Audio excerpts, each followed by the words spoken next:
Assalamu alaikum wa rahmatullahi wa barakatuhu. I welcome all of you to this exclusive program, TV talk shows and analysis.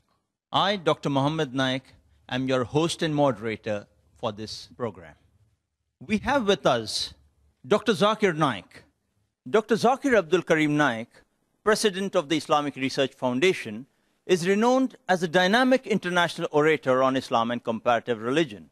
Dr. Zakir is famous for his critical analysis to challenging questions posed by audiences after his public talks. In the last 13 years, he has delivered over 1,300 public talks worldwide. He has successfully participated in dialogues and debates with prominent personalities of other faiths. His public dialogue with Dr. William Campbell of USA in Chicago on April 1st, 2000 was a resounding success in presenting the compatibility of Quran with established science. His interfaith dialogue with the famous Indian guru C.C. Ravi Shankar on the topic, the concept of God in Hinduism and Islam in the light of sacred scriptures, held in Bangalore on 21st January 2006, was very well appreciated for propounding the oneness of God Almighty. The Indian Express included Dr. Zakir Naik in its list of the 100 most powerful Indians in 2009, as well as in 2010, amongst the billion-plus population of India. He was ranked at the third most powerful spiritual guru after Sri Sri Ravi Shankar and Baba Ramdev in 2009, and this year in 2010, he superseded them too. Dr. Zakir appears regularly on many international TV channels throughout the world. He is the spirit and brain behind Peace TV, which is watched worldwide by over 100 million viewers. Dr. Zakir Naik stood out most eloquently for Islam and Muslims in his TV talk show, Walk the Talk, conducted by Shekhar Gupta, editor-in-chief of Indian Express, on the NDTV program Walk the Talk, aired on 7th and 8th of March 2009. Dr. Zakir Naik appears regularly on many international TV channels in over 200 countries worldwide. Hundreds of his talks, dialogues, and debates are available on VCDs and DVDs. He has authored books on Islam and comparative religion. Peace TV, his brainchild, has become one of his most impactful, unmitigated, and far-reaching phenomena worldwide in creating a better awareness of Islam and removing misconceptions about Islam.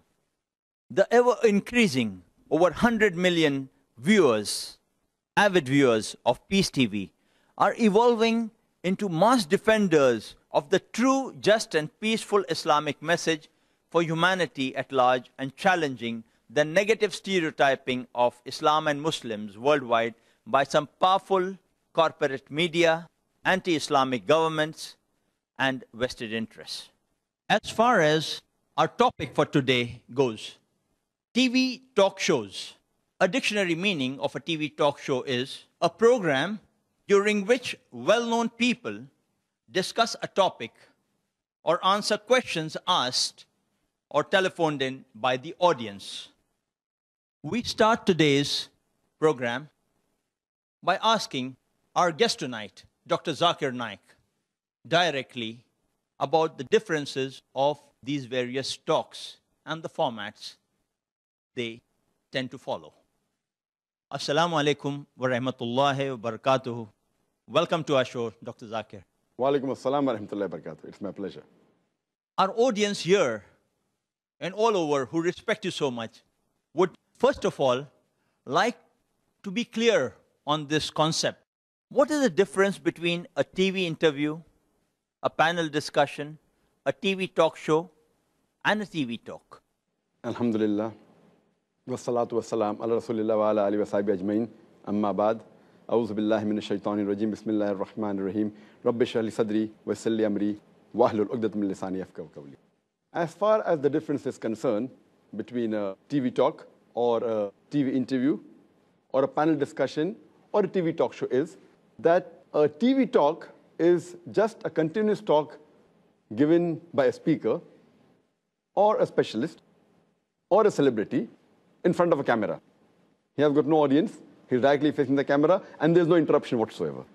As far as the TV interview is concerned, it is an interview taken by a host of a celebrity or a specialist in that field. The host asks questions to the celebrity or to the specialist, and he replies to the queries or the questions asked by the host. As far as the panel discussion is concerned, there are a few people on the panel, maybe 2, 3, 4, 5, or many. All of them may be specialists concerning the subject in discussion. Or in the panel, there may be two groups. One may be opposing the subject, one may be in favor of the subject. This is a panel discussion. And there is a moderator. And this moderator sees to it that he gives equal opportunity to all the panelists, and he gets the best out of the show. As far as a TV talk show is concerned, it has evolved recently in the past few decades after the television media has expanded. And in a TV talk show, it's a mixture. In a TV talk show, it may be a host who is interviewing the celebrity or the specialist. And while in interviewing, there may be a group of audience that is listening live, or he can throw the floor open to the people to ask questions on the phone line. If it's a live TV talk show, there can be people who are asking questions on the telephone. Or a TV talk show can be a panel discussion. There can be a few people who are there on the panel. And the moderator, he asks questions to the panelists, whether they belong to the same view or they may belong to opposing view.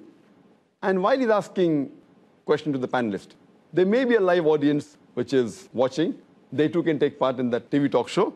Or the TV talk show can be thrown open to the people, if it's a live TV talk show, to the people who are watching, so that they can ask questions on the telephone.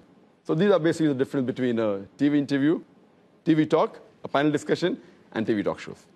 Jazakallah for that basic clarification. Do you personally prefer taking part in a TV interview, a panel discussion, a TV talk show, a TV talk, or a public lecture to present your viewpoint, and why? If you give me the option amongst all 6, the best I would like is a public lecture. And second I would like is a TV talk. The reason is because in a public lecture and in a TV talk, there is no interruption.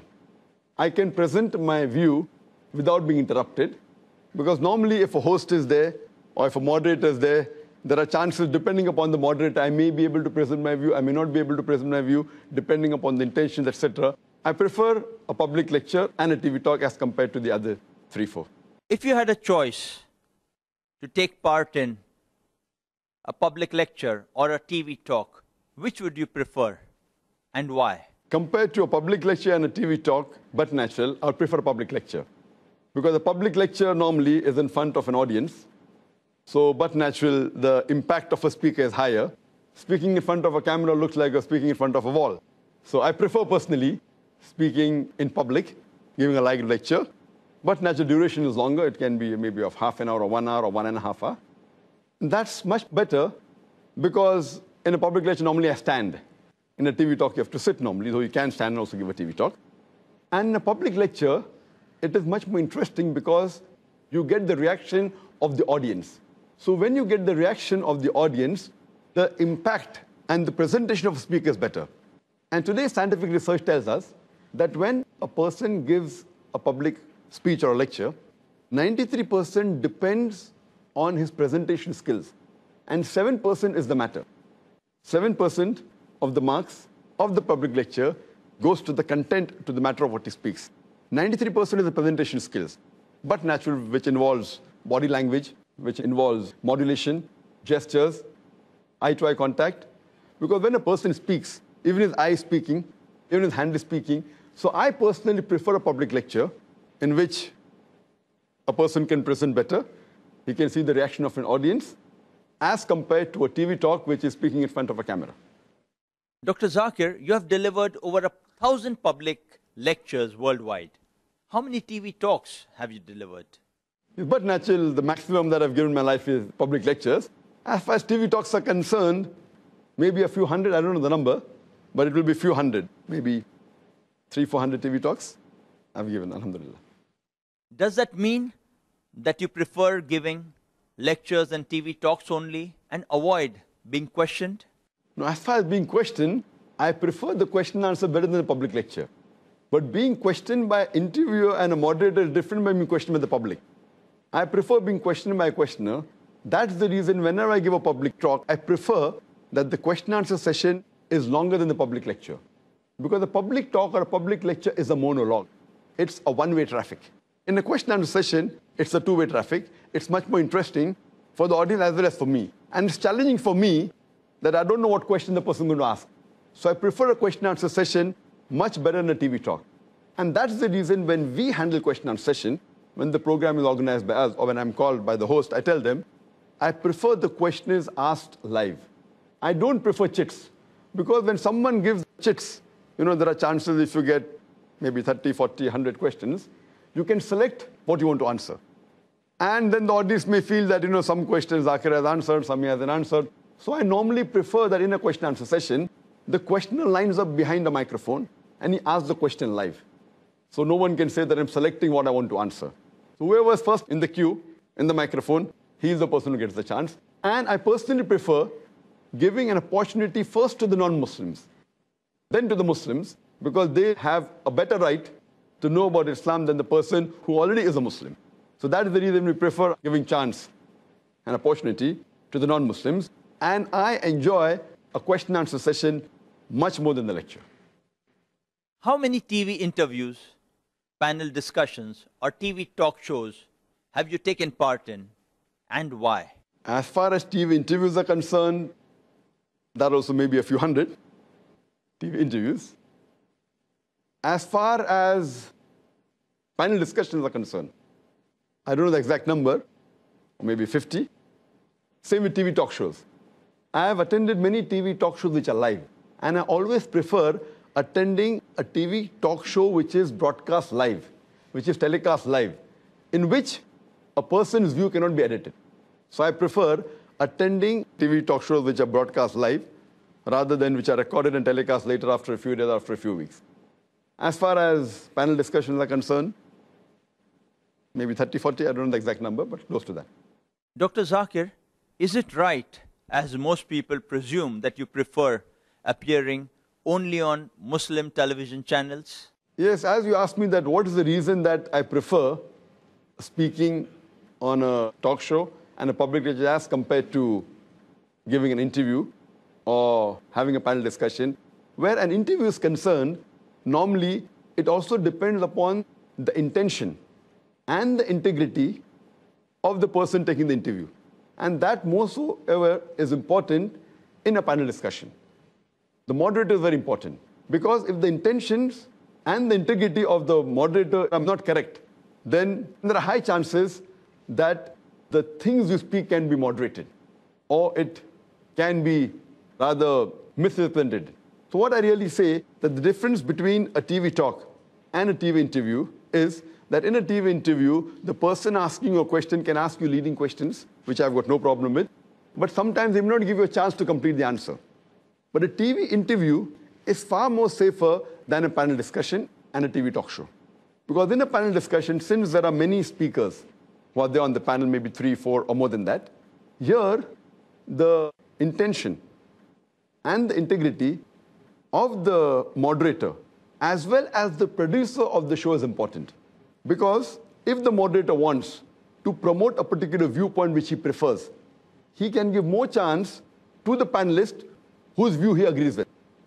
And there are high chances that he can cut short the answer of the panelist who he doesn't agree with. So therefore, in a panel discussion, when the people are watching at home on the television, if they're not aware of the media, how the media works, they may not know what goes behind the scene. So the moderator can sway the panel discussion. And secondly, it's also important the view, the integrity, and the intention of the producer of the show. Because if the intention of the producer of the show is not correct, and he wants to promote a view, even if on the panel, if there's an expert who can prove the viewpoint of the producer wrong, in the post-production, he can edit the portion which he feels is going against his view. So when you see a TV talk show, you have to keep in mind that what is the integrity and the intention of the producer and the moderator. Because if you doubt the intention of the producer and the moderator and the integrity, what you see finally on the television, in the TV talk show or the panel discussion can be edited. And there are many instances we can give where we can prove that how it can be done.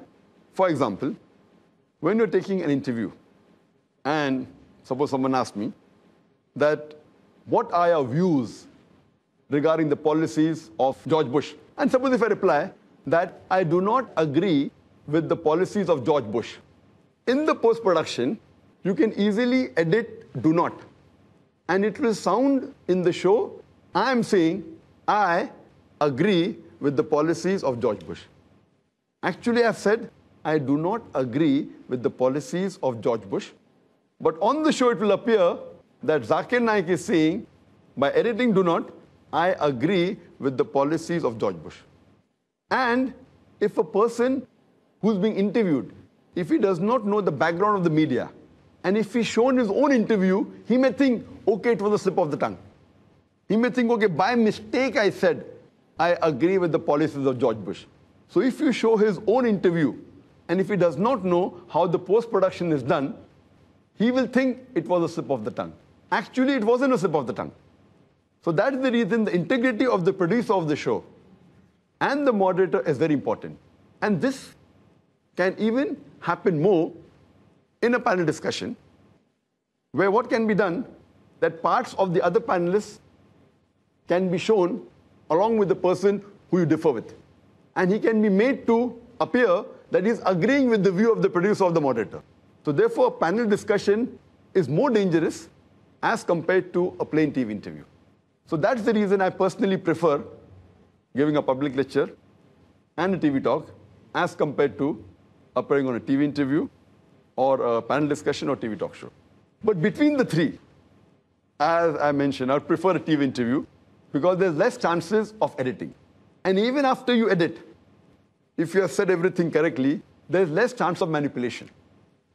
But if the intention of the moderator or the person who's the host, who's taking the interview, or the intention of the producer is evil, then there's little chance that you can undo it. In a panel discussion, the moderator has more flexibility of putting down the person he wants to put down and uplifting a person who he wants to uplift. So a panel discussion, I personally prefer being out of a panel discussion unless I'm sure that the integrity of the moderator and the person who's conducting the show and the producer, it is honest, and I believe in it. I normally prefer staying out of panel discussions. Jazakallah, Dr. Zakir, for explaining that point. We understand this integrity and intention are very vital for you, but we are ultimately human. We may err in this judgment. Ultimately, it's Allah subhanahu wa ta'ala who is absolute in this kind of understanding. Dr. Zakir, on how many non-Islamic Indian television channels have you appeared on for TV interviews, panel discussions, or TV talk shows? And what is your experience about these appearances? As far as appearing on non-Muslim TV channels for TV interviews, for TV talk shows, the panel discussion, I have attended more of the foreign ones, foreign TV channels than Indian TV channels. Many times in UK, in South Africa, in USA, in many countries, in different parts of the world. As far as Indian TV channels are concerned, as far as my memory goes, maybe I've attended approximately 5. I remember the first one that I attended was a talk show conducted by Farooq Sheikh. And the program was Mard. And the topic of that program was Biwi Ho To Kaisi. You know, that was the first one I attended. And the second one that I remember is I had a panel discussion. It was a live show done by CNN IBN. And I was in the Bombay studios of CNN IBN. And there were 2 panelists from Delhi. That was the second one. And third one, as far as memory goes, was a TV interview that was conducted by R.K. Bajaj on the RKB show. That's on Sahara channel. And the fourth one, again, I think, was the TV interview. It was a different type, on Walk the Talk by Shekhar Gupta, who is the editor-in-chief of Indian Express on NDTV. And the last one recently, just 2 weeks back, or rather 3 weeks back, it was aired 2 weeks back, on the NDTV. And the program was We the People, which was conducted by Barkhadat. And the topic was Muslim identity. So these were the 5 programs as far as memory goes. Means only 5 programs you appeared on. All these years with thousands of lectures on one side and only 5 programs. If you ask, you got an opportunity only for that. I've been asked hundreds of times to appear for talk shows and for panel discussions, at least few hundred, by many channels. You name the channels, you could say easily most of the channels that have talk shows. I've been asked to appear on many of them, at least a few hundred times. But personally knowing that because I already do come on various other satellite channels, I don't want my views to be changed or to be altered. Because of that, I know what the background is. And I personally don't really think that most of the shows that take place are with the true intention of the topic. Because I doubt that since for a normal man it's different. For me, since I'm a man of the media, and I appear on various satellite channels, and Peace TV alone, alhamdulillah, has a viewership of more than 100 million. And that is absolutely, it's a direct view without the producer of these public lectures or TV shows, without altering the view, and I trust the integrity of the other Muslim channels. That's the reason, because I know that they will not change my view. I've appeared several times on Muslim channels. Because of that, I take care, because I had very bad experiences in these past few TV talk shows. So because of bad experiences, and when I speak to other people who have been on the show, they too have that. And I really agree with you when you said that we cannot actually judge one's integrity until we have proof for the same. Now, because I have spoken with other people who have been on the talk shows, I'm talking about those people who know the media. A person who does not know the media, and if he goes on the talk show, he will not know what goes behind the curtain. So once the talk show is aired, then you can say and be sure what was the integrity of the moderator and what was the integrity of the producer. For us as lay people to understand how the TV talk shows and the interviews present your viewpoint properly on the positive side and manipulated on the other side. Can you relate to us your experiences, TV talk shows, maybe your first talk show with Farooq Sheikh in brief? The first talk show I don't remember the year exactly, somewhere I think close to the early part of the 2000s or late part of the 1990s. That was the first TV talk show I attended in India. And as I told you, the program's name was Mard. And the topic of that show was Biwi Ho To Kaisi. And that called a Christian to represent their view. They called a Hindu, and they called myself, and they called an atheist.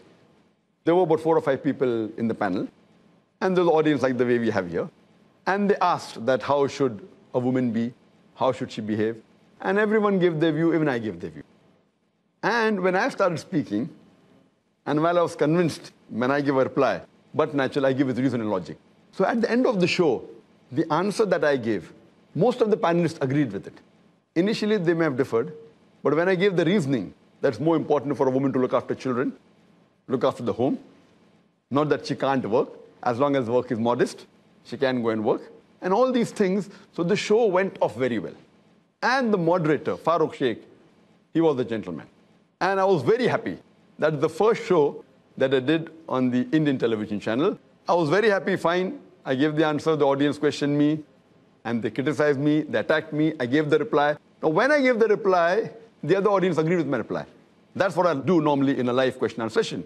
They asked me a question, I gave a reply, and I'm giving equal opportunity. And Farooq Sheikh did a good job.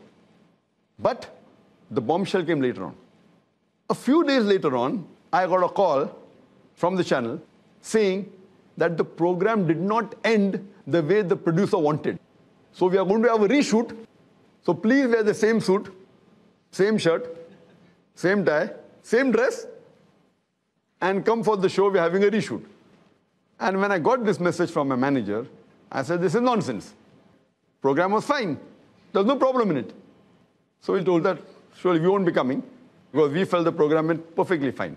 So they had the reshoot in the same studio, in the same setup. Maybe all the other panelists came, but I did not go.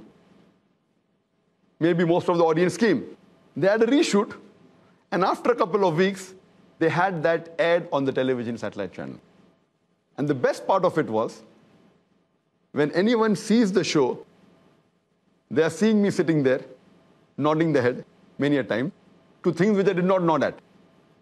So what they did, they reshot the whole thing, and they changed the view, though I did not go the second time, but when they telecast it on air, it was shown as though it was shot once, and Dr. Zakir Naik was there, and was agreeing with the wrong things also. So this shows that the integrity of the producer was absolutely unjust. I don't blame the moderator. I mean, Farooq Sheikh, I can't blame him. He's being paid for his job. He did a good job initially. What he did next, I don't know, so I can't comment on that. But the end of the story is that when it was aired, it was made to look that Dr. Zakir Naik, fine, I did speak, and they showed portions of my answers which suited them more than the other part. But when it was aired on the channel, it was shown many a time that the views that I did not agree with, I was shown that as though I agreed with it. So this is what I mean by saying the integrity is very important. So what I say, that these shows, the producer and the moderator, they are doing it for their living. I'm not giving a speech for my living. I'm not here to speak about Islam for my living. I don't take a single penny from anyone. In fact, we give, you know. So because it is a bread and butter, many a time, the producer, they make a show which is liked more by the audience. They are more bothered about making what will sell more or will have a higher TRP rather than to know what is the truth.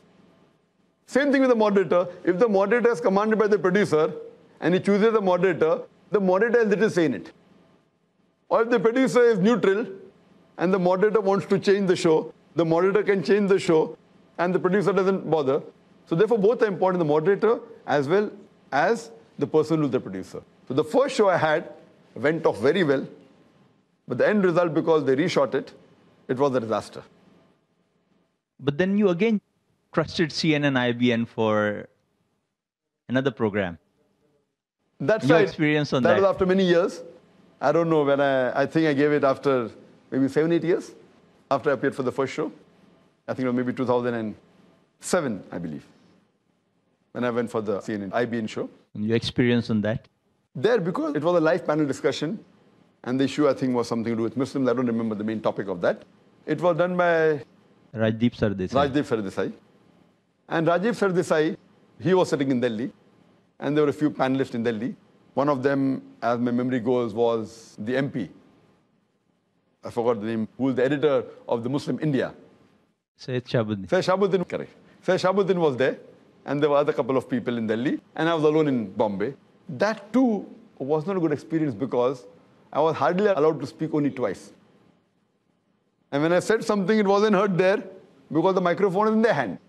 So though it was a live show, I could only speak when I was allowed to speak. See, normally in a panel discussion, live, when I speak, the microphone is on, no one can cut me. But here I was in Bombay, they were in Delhi. And I was hearing from the headphone, which was through a mobile, I think, I don't know. So there were questions asked, though it was a live show. It was a live show, that was telecast live, but because of this problem that my microphone didn't work until they pressed the button. So there too, it was not a good experience. But because it was live, it didn't do much damage. Only thing that, fine, Dr. Zakir Naik didn't say much or wasn't given an opportunity since it was a live show. It was being telecast live. Because of that, I felt that there wasn't much damage except that I was not given enough opportunity. They say twice hurt, third time shy.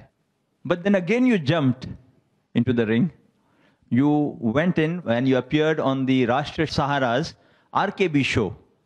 And its host, RK Bajaj, most people believe he is usually very critical about Muslims. That's what I understand. Why? The reason I jumped for the third time was, it was an interview.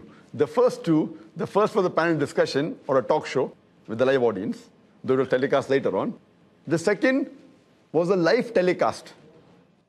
So both were bad experiences. The third was the TV interview. Now, as I mentioned earlier, that in a TV interview, less damage can be done, but damage can be done.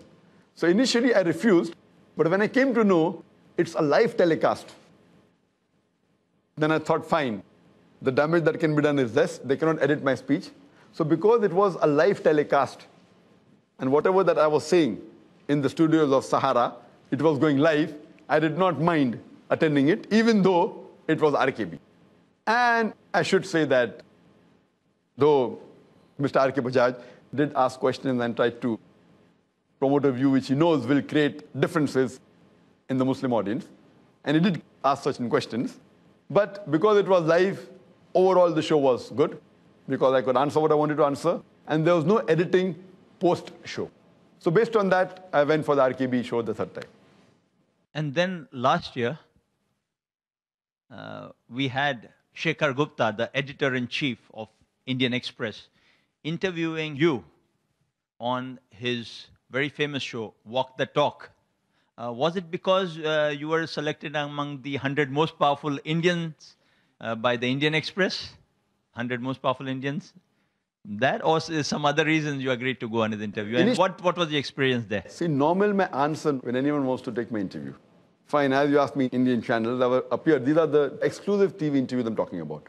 There are many snippets I've given to various other Indian channels, which I used to give earlier on ETV Urdu and many other snippets, asking my view on certain issues. Even that I stopped now.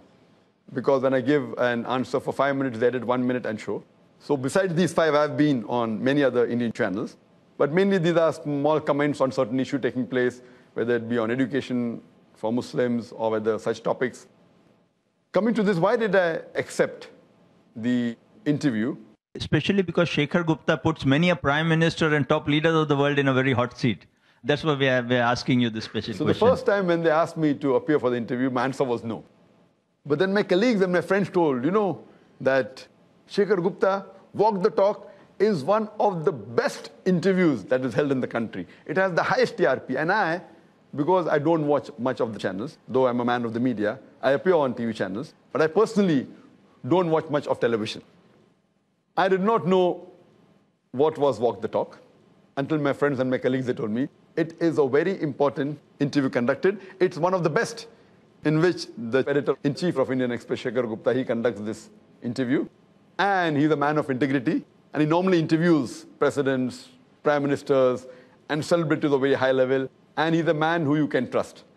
But before I conducted the interview, I saw to it that I spoke to him. And 1 week before he conducted the interview, he came from Delhi and he spoke to me for more than an hour. And when we interacted, I asked him that after you record this program, which will be talk show while walking, Walk the Talk, I asked him that will it be shown completely or will you edit it? He said it will be unedited. You can take from me my word that 99% unedited, maybe a little bit here or there if you have to, fit in the time duration. So he gave me the word that he will not edit. And he'll see to it that my view is not altered. So because he gave this word to me, and I checked up his background, and I trusted my colleague, I agreed for the interview, which he came to Bombay again from Delhi, and we had the talk on the Worli sea face, where it was again for approximately 1 hour. With the ads, it was approximately 45 to 50 minutes.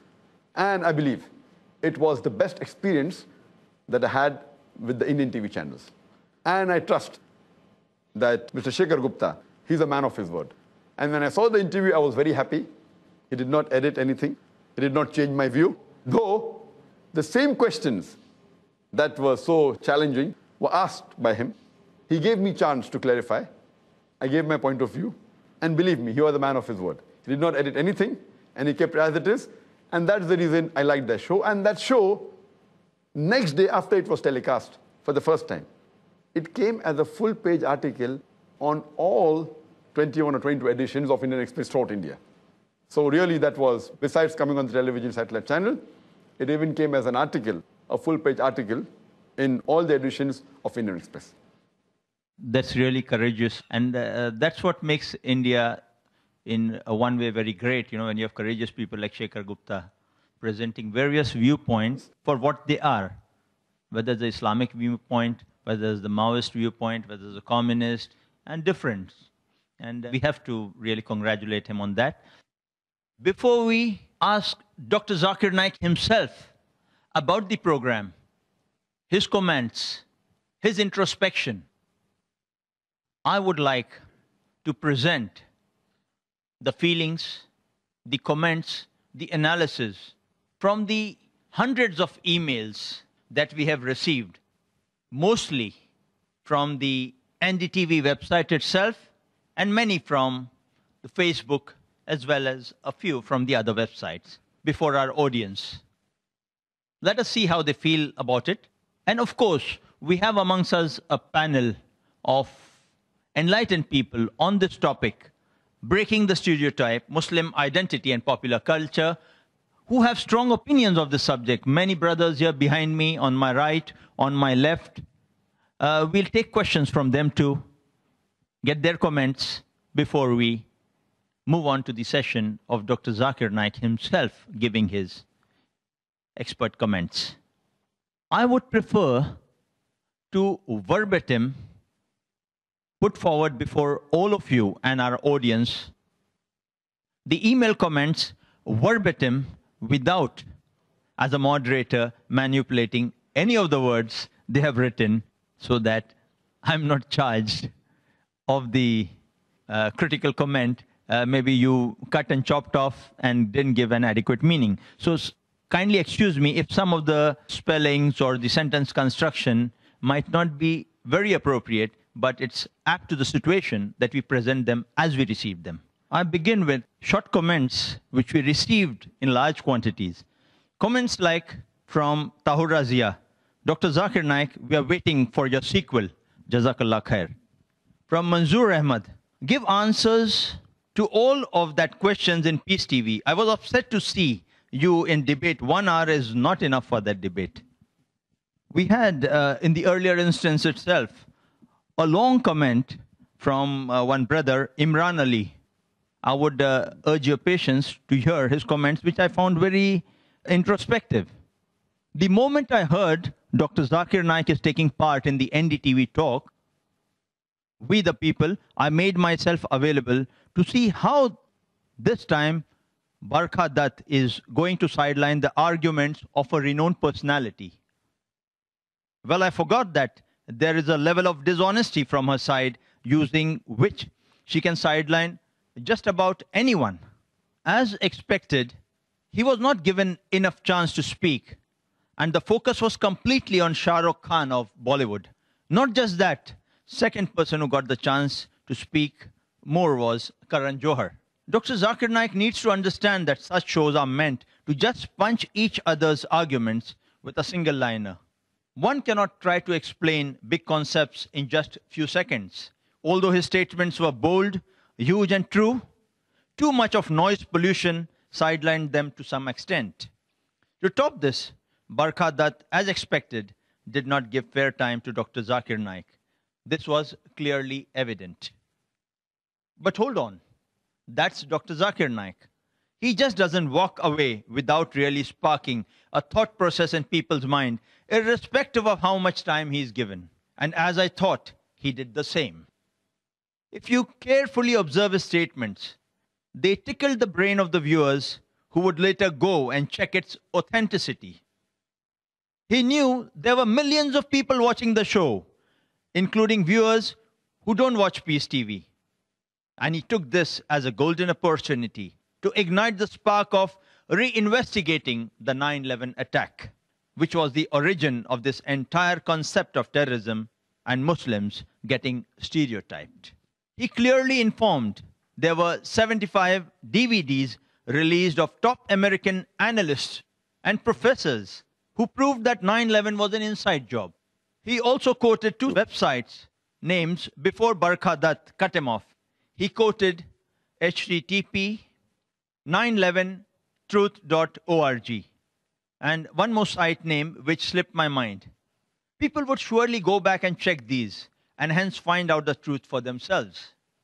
So even though time given to him was not fair, he completed his job. He made the following punchlines. There is nothing called moderate or liberal Muslim. There is only practicing Muslim, partially practicing Muslim, and non-practicing Muslims. It is the duty of a Muslim to tell others about the truth of Islam. Blaming Osama bin Laden or Taliban to be terrorists based on CNN and BBC versions is wrong and unfair.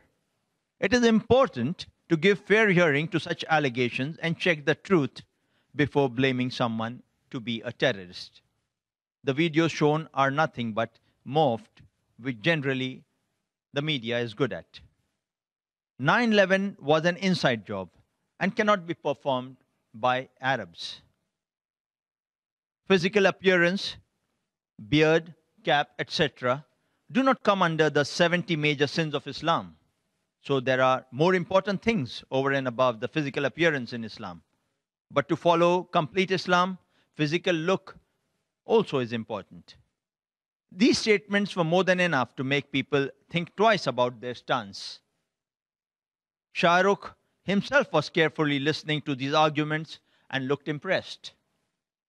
That's my observation. Maybe I'm wrong. Also, he boldly spoke out the truth without fearing anyone. Unlike others, his confidence showed his trust on Allah and how he can go to any limit to speak the truth without fearing anything. Based on this email on the website by Imran Ali, we had responses which are interesting too of one or two other brothers. Mustafa Hussain responds, "May peace, mercy and blessings of Almighty Allah subhanahu wa ta'ala be on all of you. Today, I happened to see the program We the People, in which all the Bollywood people were there, along with Brother Zakir. And I'm totally unhappy to tell that the media once again played double standards. Barkadat, supposed to be a generalist, forgot the rights of time allotment. Many questions asked to Zakir Bhai were given only maximum 30 seconds to answer, whereas others were given 2 to 3 minutes. All the answers to the questions were interrupted by others to cut down Brother Zakir's answers and get it out of context. Just see the double standards of the media. I request all the people reading this message to stand up and do the best to stop this evil, as there is a Sahih Hadith that whoever sees the evil around him should stop with his hand. If not, then tongue. If not, at least by the heart. This is the lowest level of Iman. According to me, these media people have cheated Zakir Bhai, or else he wouldn't have accepted those sort of rules. However much people try to suppress Islam, inshallah, by the will of Allah subhanahu wa ta'ala, it will grow more than that, inshallah. This comment was followed by another brother, Brother Naveed. He says, Allah is always with the truth. This media themselves show that they were wrong and not true people. As Allah said, truth stands out clear from falsehood. Though Brother Zakir Naik was not given chance, but Allah subhanahu wa ta'ala showed the world through their channel how patient he was and peaceful to tolerate their injustice. If Shah Rukh Khan and others want to lead their lives according to their perspective without following the rules of Allah, they are at loss and not realizing it now. But when the truth will come in front of them, till that time it will be very late for them to tell now, I want to be a practicing Muslim. They may live a wealthy and famous life in this world, but what will be their fate after they die? Not thinking? Maybe Allah gave hidayah to all humankind to walk on the straight path and give Brother Zakir Naik more knowledge and power to stand firm for Islam and protect him always. Ameen. All our prayers are with him. To this, there's a response from a true Indian Muslim. That's how he calls himself. If anyone should be downcast out there, it should be Dr. Zakir. He supposedly is a learned scholar and knows the ins and outs of Islam, or so he says. He says Osama is not responsible for the 9/11. He's spreading a wrong word again, and that's a bad move, as he has many followers. I'm sorry, but I beg to differ on this. Websites, journals, media might say what they want, but a person's words can be altered. What attire is Dr. Zakir dressed in? Why does he pose for photos in a suit? Why not wear the dress of the Arabs when he proclaims to go all out on Islam? Considering this man has so many followers, he shouldn't spread a wrong word saying Taliban, Osama, etc. wasn't responsible for 9/11. That's absolutely wrong. I don't go by what CNN, BBC, or any other biased channels have said, but by the people themselves who have taken ownership of what's happened. I don't think anywhere in our religion has something been mentioned as killing the innocent to prove a point. In fact, no religion teaches that. So again, I wonder what these extremists were playing at. The fact that he perceives that Taliban and Osama aren't responsible for 9/11 doesn't go down well with the audience. More judgments about Islam are made by the general public thanks to this hero. It is very easy for us to sit in one safe country, state, and enjoy the luxuries of living it up. Go try living in Congo, Mozambique, Iraq, Zaire, etc. The extremists from other religions will massacre you. Extremism in any form and any religion is nasty. It's an evil to society. It should be suppressed. By doing anything in excess, even a fruit of Jannah can turn into poison. By writing this mail, I didn't mean to hurt anyone's sentiments. I'm sorry if I have. Instead, I want to just reach out to all of you in my own little way to tell you that although I'm not a 5 times namazi, I do have certain values in me that I believe are in line with what Islam preaches. I'm sure all of you are far better pious and balanced Muslims than me.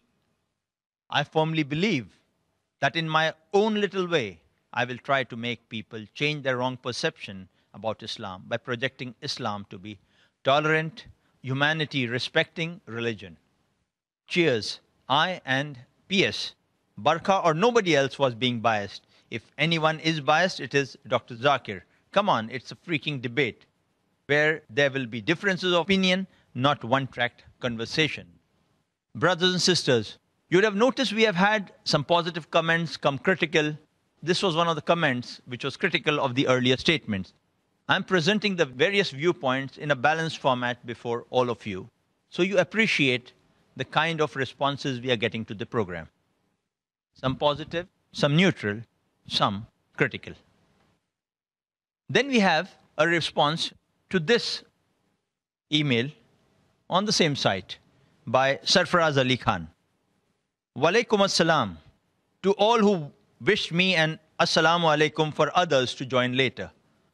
This is in response to True Indian Muslim had said about the show. As my brother has said, he doesn't have to go to the CNN or BBC to check whether Osama planned the 9/11 attacks. If he did not see it on the media channels, then where did he see it and on which channel he saw that Osama took ownership? Or which newspaper did he read in? See, I'm not supporting Osama. If he has done it, we condemn. But if he has not, then brother, just on the basis of suspicion, 50,000 Afghanis were killed. I would like to ask you, have you seen Loose Change? If you have not, then see it.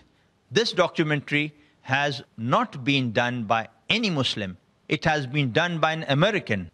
And you will see that the Taliban, speaking in English, though you might not understand Arabic, they asked for a proof from the Americans that Osama was behind it. And they said, if they provide it, then they themselves will hand over Osama. This telecast was just shown once on the news channels, and after that, it was never shown. Brother, you said go to Iraq, Zaire, Congo. Brother, I would like to just wear the Muslim attire and go to Assam. The Ulfa is going to butcher you like anything. They are specially trained to kill Muslims. 749 confirmed attacks. Guess what Zakir Naik did? In his full attire, gave a public speech. Alhamdulillah, this is the power of Islam, to walk on the way of Allah. If you are not doing your duty, don't ask others to stop doing dawah. I appreciate that you are trying to teach others in your own sweet way. But what about the rest who would teach them? This man runs a channel which is viewed by over 70 million people. It has outbeaten God TV. Brother, our job is to deliver the message, not to convert them, so that on the judgment day you can give the shahada that you delivered his message to them. But at least try. And who knows, you might open the doors of heaven for someone. And this man has opened the doors to heaven for hundreds of people. May Allah give peace and show all of us the right path. That was a long and interesting discussion and comments on this article initiated by Imran Ali. We have Brother Manoj Mishra, a non-Muslim, who has given this interesting comment. It's strange that a person of Dr. Zakir Naik's caliber and fame, an expert in the field of comparative religion, is not given time to speak, but instead people like Soha Ali, Shah Rukh Khan, and lesser known Kabir Khan is given all the time to speak on issues which they hardly know. Let the specialist of that field speak out rather than novices of the field. Yes, if Soha or SRK or Kabir Khan or Salman Khan speak about films, it's okay. Though I am a Hindu and have seen Dr. Zakir Naik speaking on Peace TV and debating live around the globe on the various topics of comparative religion and related issues, I can tell you he is uncomparable. Barkha, by not giving time to Dr. Naik, has done great injustice to the stature of the person. Dr. Naik is Dr. Naik. Dr. Naik should never come to any TV debate where he is not allowed to speak or express his views. Thanks. Thanks. Humayun Kabir says, I have watched the videos. Dr. Zakir Naik should not have gone there. Nobody was stopped before they finished talking, but Dr. Naik was stopped every time when he was about to finish his explanation. If you ask an engineer to help a cancer patient, what will happen? I feel sorry for Dr. Zakir Naik again. Allah helps us all. Sajjad Ahangar says, it was ridiculous to listen to some people who talked about things of which they had no idea whatsoever, and each one tried to formulate a definition for Islam just to fit his or her practicing of the religion, if they do any. It was equally disgusting to see Barkhan never letting Dr. Zakir speak on anything. He was the most knowledgeable person on the podium, but sadly made a mute spectator. We have a non-Muslim sister, name is Kirti Mishra. She says, we the people is not representative and totally undemocratic. We means Barkha and her leftist friends who show and talk their biased opinions, and a majority of the people's opinion is sidelined. What a mockery of neutral journalism. We have another non-Muslim brother, Vijay Lugani, who says, more we discuss about minority communities, more we create problems for them. Everybody in our country should feel equal to each other. Nobody should be suspicious to each other. If somebody does or act against the law should take its course. SRK was best in discussion. Before I go on with the further comments, I would like to throw open the floor for comments from our learned brothers, our audience collected here today. We thank you for your patient listening to these long comments and initiation of understanding of this topic, TV talk shows and analysis. May I request the brothers who would like to put forward their comments first, and later on any question. We'll allow questions later on to Dr. Zakir. I would like your comments regarding the TV talk shows. Yes, brother. Well, my observation and comment on the program of NDTV 24/7 was that Dr. Zakir Naik was the only person out of the 8 speakers who did not interject any speaker. And all the others in the panel continuously kept on interjecting. The most out of them was Alec and Kabir. In fact, Kabir interjected Dr. Zakir Naik at least 3 times. It was as though he was asked to cut short whenever he was about to speak. And if you notice that Dr. Zakir Naik kept raising his hands for about more than 75% of the time of the entire program, and what was shown on the TV was just that raising once or maybe twice. So the program was definitely edited over there. What I would say is that Dr. Zakir Naik was the only person out there who was following the rules of the program like a true Muslim, in spite of him being sidelined for the entire program. Thank you, Jazakallah. Any brother? Any comments here? Yes, brother. Adib. Assalamu alaikum. After I watched the program, I feel that Barkha, she made it clear that she did not want Dr. Naik to clear his viewpoints. And she purposely, she asked the controversial question of Osama bin Laden. And when Dr. Naik, he tried to clear that by saying that we can base our opinions on the news of BBC and CNN. So she cut him down and she disagreed with him. Whereas on the other side, when Karan Johar, he narrated an incident which inspired him to make the movie My Name is Khan. And he said that he saw a bunch of people, a bunch of educated people. Some of them were even passed out from Oxford University. And he said that they were saying bad things about Islam. And Karan Johar said that how can someone go against the Muslim community just basing their opinions on some information which the New York Times gives or the media or the news. At that time, Barkha, she agreed with Karan Johar. So over here, we see the double standards of Barkha. One side, she disagreed with Dr. Naik, and the other side, she agreed the viewpoint of Karan Johar.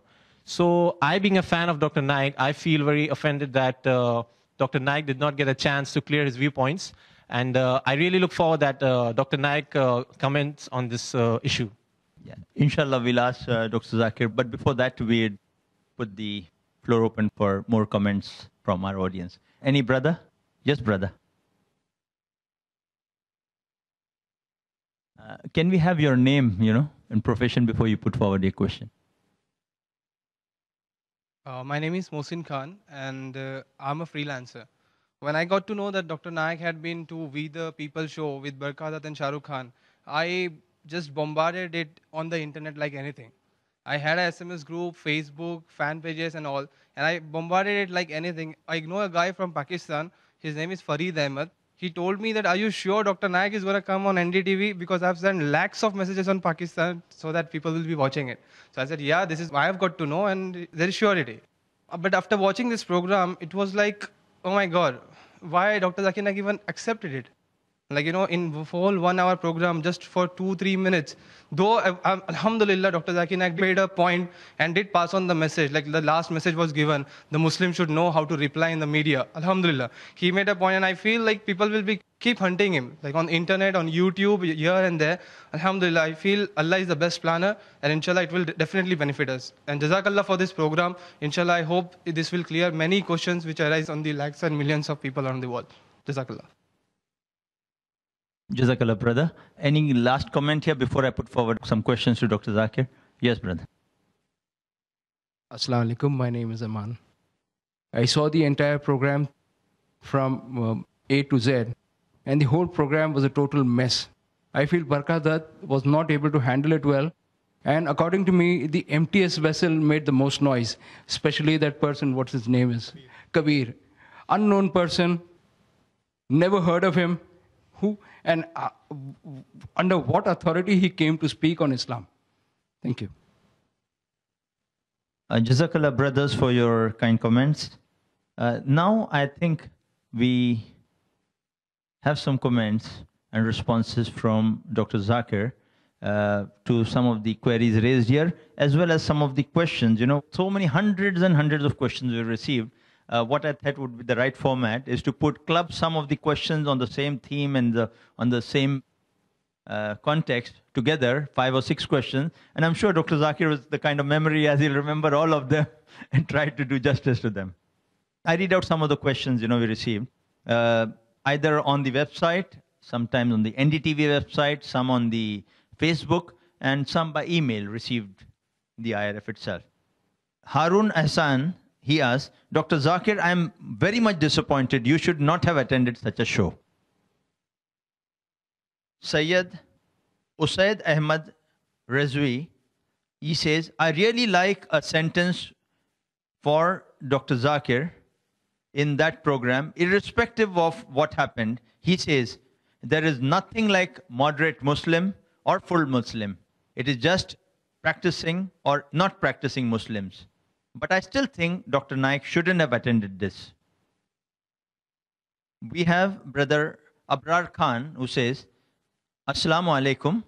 I didn't understand why the hell Mr. Naik visited the show conducted by few, I can't say that word, dash holes, where he was not allowed to speak and where image of Islam has been liberalized and put with wrong picture. Does a person with full of knowledge should attend that kind of programs or functions? Then there is Abrar Khan. He says, Wassalam. I too personally respect Mr. Naik a lot and I praise him all the time. But what he done was a very embarrassing decision. And lastly, I'd put forward this question of Brother Fayyaz War. He says, I also agree. Dr. Zakir shouldn't have dialogue with Barkha. She knows nothing of economy, religion, statesmanship, culture. I was upset to see some people have just superficial knowledge of Islam and world, and they just say rubbish like SRK and Sohali. It was partly publicity stunt for My Name is Khan. Ubaid Muhammad, I am wondering how Dr. Zakir Naik, sir, accepted invitation for this show. I request, sir, not to attend such programs.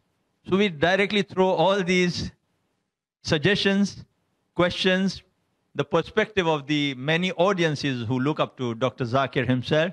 I think he is the best person to answer them, not we all. So let's get over to Dr. Zakir himself. Yes, Dr. Zakir, feel free to comment on whatever has been spoken till now. This question, why did I attend this talk show, We the People, on NDTV? This has been asked to me a few hundred times in the past 2 weeks, personally, on email, on telephone, from people in Bombay, from people in different parts of India, from people in different parts of the world.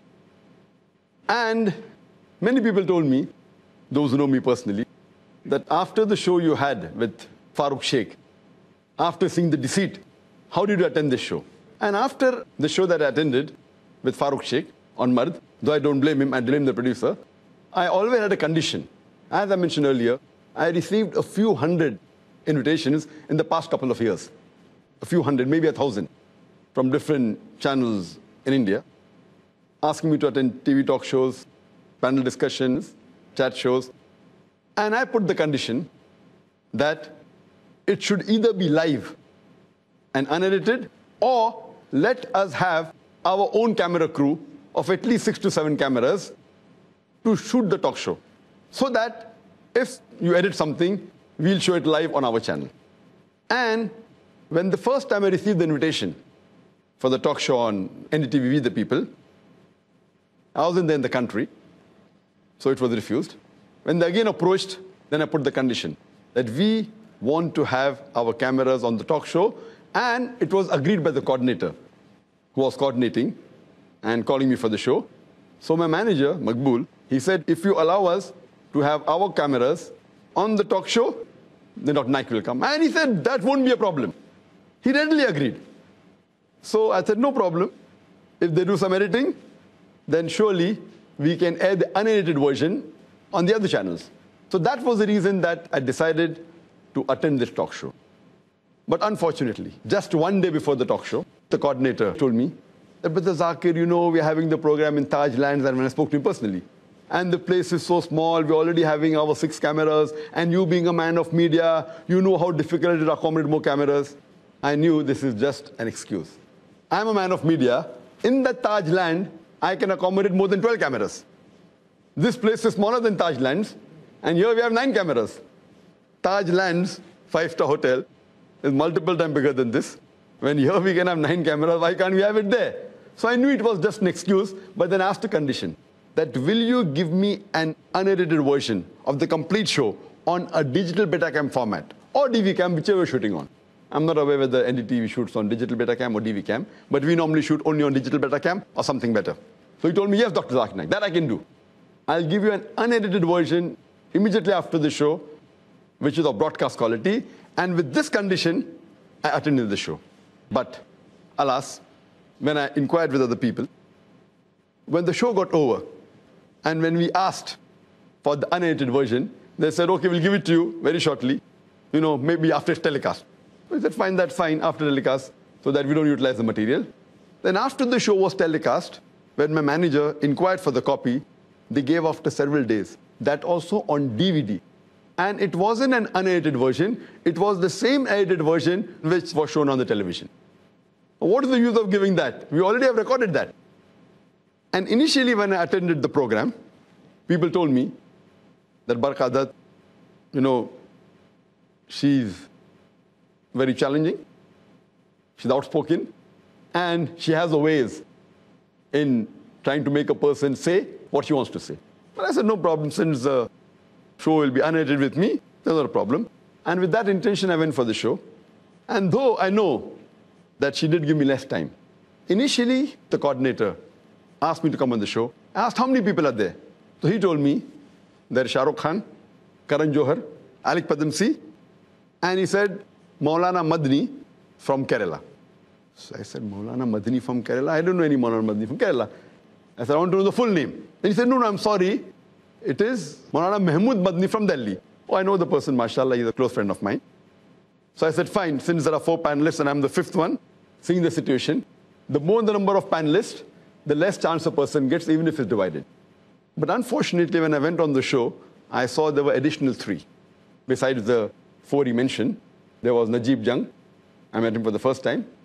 The Vice Chancellor of Jamia Millia from Delhi. And Kabir, who I was told is a film producer or film director, I'm not sure. And Soh Ali Khan. So 3 additional panelists, so it became 8. But when I went on the show, I realized that even the time that is given to me, if we feel divided, it will be less. But though the show, according to me, I was given less time, but in spite of the other things, I said, fine, at least I made a few points.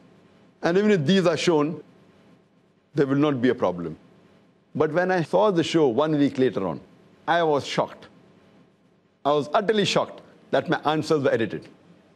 And especially those answers which were critical and would put me on the wrong side. That's the time I said that the intention of the producer of the program and the intention of the moderator has to be verified. Because the answer that I gave on Osama bin Laden, most of the people who see me on the television, they know it very well. I don't want to repeat the answer. But when I mentioned that irrespective, whoever has done the 9/11 attack, whether it's George Bush or Osama bin Laden, whether Muslim or non-Muslim, whoever has done it should be condemned. That part was edited. So when you edit a major portion of it, the act has to be condemned. If you don't know the person, you cannot blame a person without proof. So I condemn the act irrespective of whoever did it. So when that part is edited, it shows as though I'm a supporter of Osama bin Laden. I'm neither a supporter, neither I'm against him, because I don't know. And as brother rightly said, when I'm telling I don't know because I cannot base my view on BBC and CNN, Barkha Dutt says, come on, Dr. Zakir, as though I'm telling a lie. Same thing Karan Johar says, that he got angry at about 6 non-Muslims, 3 of them who are investment bankers, 2 of them Oxford University graduates, when they speak against Muslims, and he said, how can you blame the whole community just on news, got on New York Times and news channel? She says, yeah. So this shows the double standards, and rightly brother said, that when she's agreeing with Karan Johar who says, you cannot base your views on New York Times and news channels, and when I say I cannot base my views of Osama bin Laden based on BBC and CNN, she immediately interjects, and she's cutting me down. So this shows the intention that the moderator was biased. She was not truthful. So that's the reason the whole show, what I thought, at least I'll make my point, I did not expect her to be so unjust, and the producer, that they cut my answers. And they did not do it once, they did several times. One more answer when I gave, when Najib Jung, when he said something, and I said that counseling is allowed, and I said that if a person doesn't have drug, and I tell him don't have drug, then the person will agree with me. This part they showed. But when I said later on that I, being a doctor, if I am a doctor and I give advice to a patient because that person considers me to be an expert in the field of medicine, then people agree with me. when someone considers me to have knowledge on Quran, but when I give the advice on Quran, they don't follow. So this portion of doctor's analogy was edited. So why do they edit? So this shows that to attend a talk show, you may be an expert, but if the intentions of the moderator and the producer are not right, even the best person to appear on a talk show, he can be showed on the other side. He can be showed in the negative way. Because as I said, you can edit, you can cut. Therefore, the best is to go on a live talk show, which is aired without editing, or you have a moderator and a producer of the show who are not biased and truthful and honest. Like example, the NDTV interview done by Zakir Gupta. I really admire the person. He may have disagreed with some of my views, but he was honest. So looking back at it, because we put the conditions, I went on the show. And when I put these conditions to many other channels, they refuse, saying we will not allow. But NDTV, at least this show, we the people, I think they went a step further by saying we agree, and one day before disagreeing, and promising us to give an unedited version, which they have not given. So I feel the intention, what I thought, I trust in NDTV. As a whole, I don't blame them, because the earlier program they had of mine was fantastic. But this maybe the producer is different, and the moderator is different. They aren't the same as Zakir Gupta. So, but looking back again, when I saw the show, I was initially very disgusted that I should not have gone on the show. Later on, I told my staff, at least take my portion and let me see how much I've spoken. So one of my staff, he took out all the portion, and it was 6.5 minutes. 6.5 minutes! I was happy. But then I realized in that 6.5 minutes, 2.5 to 3 minutes was spoken by Barkhadat. I spoke for only 207 seconds. I did a calculation, coming to less than 3.5 minutes. And this is what I felt. But when I saw the portion of my portion only, even if they've edited it, yet, as Allah says in the Quran in Surah Isra, chapter 17, verse number 81, وَقُلْ جَاءَ الْحَقُّ وَزَاقَ الْبَاطِلِ إِنَّ الْبَاطِلَ كَانَ زَهُوقًا. When truth is hurled against falsehood, falsehood perishes. For falsehood is by its nature bound to perish. When I saw the emails, and I read the emails that came on comments on NDTV by Muslims and non-Muslims, I was shocked. Believe me, I was shocked. Out of the emails I read, 2/3 were either telling that Dr. Zakir Naik did not get enough time, either they're speaking against Barkhadat. That means on the positive side, that they could see through, maybe because they know my answers or they're aware of my speeches. So I was happy that 2/3 of them, the emails that I read, because maybe they've seen these people, maybe my fans or whatever it is, or they've seen me, the non-Muslims, the Muslims. That is the reason they did not appreciate the way it was conducted. Out of the balance 1/3, half of them were neutral, half of them were critical, saying that, see, Zakir here, he didn't get a chance, so they're happy about it. But overall, I feel, even what they have done, as Imran rightly said, the message, the major point for put across, what is the definition of a Muslim? There's nothing like moderate Muslim, either practicing, partially practicing, or non-practicing Muslim. So these points about the various things that are spoken in the media, at least I made a point, and those who were intelligent got it. So alhamdulillah, irrespective of what happened, I feel whatever happens, happens for good, and Allah subhanahu wa ta'ala is the best to make his message spread. Jazakallah khair, Dr. Zakir, for your elucidative comments on what all we received by email and the comments from our brothers here. We continue on with this discussion on TV talk shows and analysis. I present some more of the emails and website comments we have received. There's one brother, Zahid Malik. He says, NDTV wasted precious time of Dr. Zakir. There is Waqas Sheikh Muhammad who says, Dr. Zakir Naik had too much patience. I would have said directly to the host that you did not give me enough time to speak in front of everyone. As far as that comment is concerned, that you did not give me enough time to speak, has been told to be many of my friends said, that Dr. Naik, you should have said on the show that please don't edit this. You should have said on the show. And you have not given me enough time.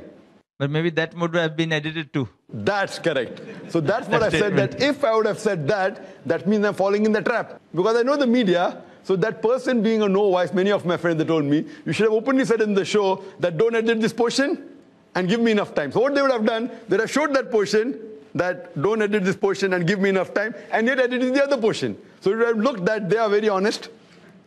They are even showing that portion where I mentioned don't edit, though editing other parts. And even showing that portion, give me enough time. So what we realized that, me being a man of the media, I did not fall into the trap. I didn't make that comment. But these people may not be knowing how editing can be done in the post-production. That's the reason I do appreciate the comment. But I, being a man of the media, I avoid falling into the trap which they have laid. We continue with the comments. The next brother, Brother Muhammad Iqbal says, why don't you call only Zakir Naik Bhai to know about Islam? He will let you know everything, whatever you all want. This is my challenge. Inshallah, he'll answer all your questions with authentic sources. So let's see what NDTV do next. The sister Tahira Sarwar, who says, you people just wasted Dr. Zakir Naik's precious time. I think a similar kind of comments we received from many of the websites and emails. And then Adil Ayub says, that was expected. Filmmakers, government-employed clergies were trying to explain their own Islam, while as Dr. Naik was totally sidelined. That was quite clearly a drama which was manipulated professionally by Barkhadat. Then we have Abdullah Baisa, who says, Brother Zakir is a wise person that he attended and he was smiling all the time. May Allah protect him and give hidayah to others. Ameen. We have Brother Mushafiq Sultan. He says, this program was a campaign against modesty and a campaign for immodesty and rebellion against religion. A useless program. They bought Dr. Naik to increase their viewership and they all joined to pounce on him. Sayyid Ahmad says, don't judge on what you see. How do you know that she hardly knows anything? We should not speak about others when we were not sure that what Dr. Naik said yesterday. Sobu Monu says, he's a man of wisdom and knowledge. Dr. Zakir Naik is the most knowledgeable scholar of this era. His personality and knowledge about Islam and other religions is so concrete and authentic that everyone is compelled to listen to him and have put so many people around the globe on Sirat-e-Mustaqim. And we have candid comments from Brother Adil Azim. He says, hi Barka, I was a fan of you, but you let me down. You were biased. Were Dr. Zakir Naik and Maulana Madni called just for publicity of the show? They were not given a chance to speak. You want to know about Islam and Muslims from people who are not experts in Islam? If you think that Shah Rukh Khan and Soa Ali Khan represent Muslims of India, then I must insist you are wrong. I would reiterate the hadith. Asim mentioned Hadrat Salma radiallahu ta'ala anha narrate that Rasulullah sallallahu alayhi wasallam said, that time will also come upon the people when the truthful will be condemned as liars, and the liars will be regarded as truthful. People with dishonest occupations will be regarded as upright people, while upright people will be condemned as criminals. People will come forth uncalled to give evidence for a fee, and people will take oaths, false, without it being called for. One suggestion, try to know about Islam from Quran and experts.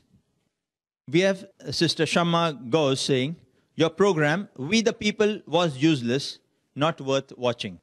Dr. Zakir Naik was not given any chance to speak and was deliberately interrupted. Barkha was really not interested in knowing about the Muslim identity. All she was busy was in cutting off Dr. Zakir Naik's comments and not letting him complete his point of view. All the focus was more given to SRK. It was completely a promotional platform, an event built by NDTV to promote his film, My Name is Khan. 90% of the time was given to fools who don't know what Islam is. We have interpreted comments from Sister Shumaila Siddiqui, who says, the show was totally unfair. Burqa didn't give much chance to Dr. Zakir to speak. It was more for the publicity of "my name is Khan" than knowing about the Muslim's identity. Burqa interrupted Dr. Zakir again and again and didn't let him clear his points. When Shah Rukh has himself said that he doesn't know much about Islam, then it is foolish to ask him anything about Islam. It's like you are asking a driver about heart problem. Even in the end, Dr. Zakir was not given chance to make the final statement. Burqa skipped Dr. Zakir and moved towards Soha. Then, by themselves, raised the issue of a beard and a cap. And then Shah Rukh said that we should not go for how does a Muslim look like, we should go for how does he feel. So if you didn't want to know that how should Muslim look like, then why did you people raise the issue of a beard and a cap? Again, a foolish act. It was the waste of the precious time of Dr. Zakir. That show was useless. We have another sister, Reshma M., who says, I was truly disappointed from this discussion. Having renowned people like Dr. Naik and not being able to bring his points to the audience was disappointing. And when he did speak, he was sadly cut off. He is, after all, a well-learned scholar. But SRK and SOA, and likewise people, were given more than necessary spotlight of the whole talk. To the extent that they look like the show was more based on MNIK and such matter, and what the actor thought of what should be done and what not. The show was a big disaster, and all that they did succeed in was to reconfirm my belief that how much ever people try to be open-minded, they can never accept Muslims with their whole package. Whether it be the skull cap and hijab or just merely verses of the Quran. And yes, I agree with Dr. Naik. There are either practicing Muslims or just plain hypocrites. And as far as hijab goes, all I have to say to everyone, who's got a problem, back off. Those were candid comments from some of our websites, especially the NDTV one, as well as Facebook.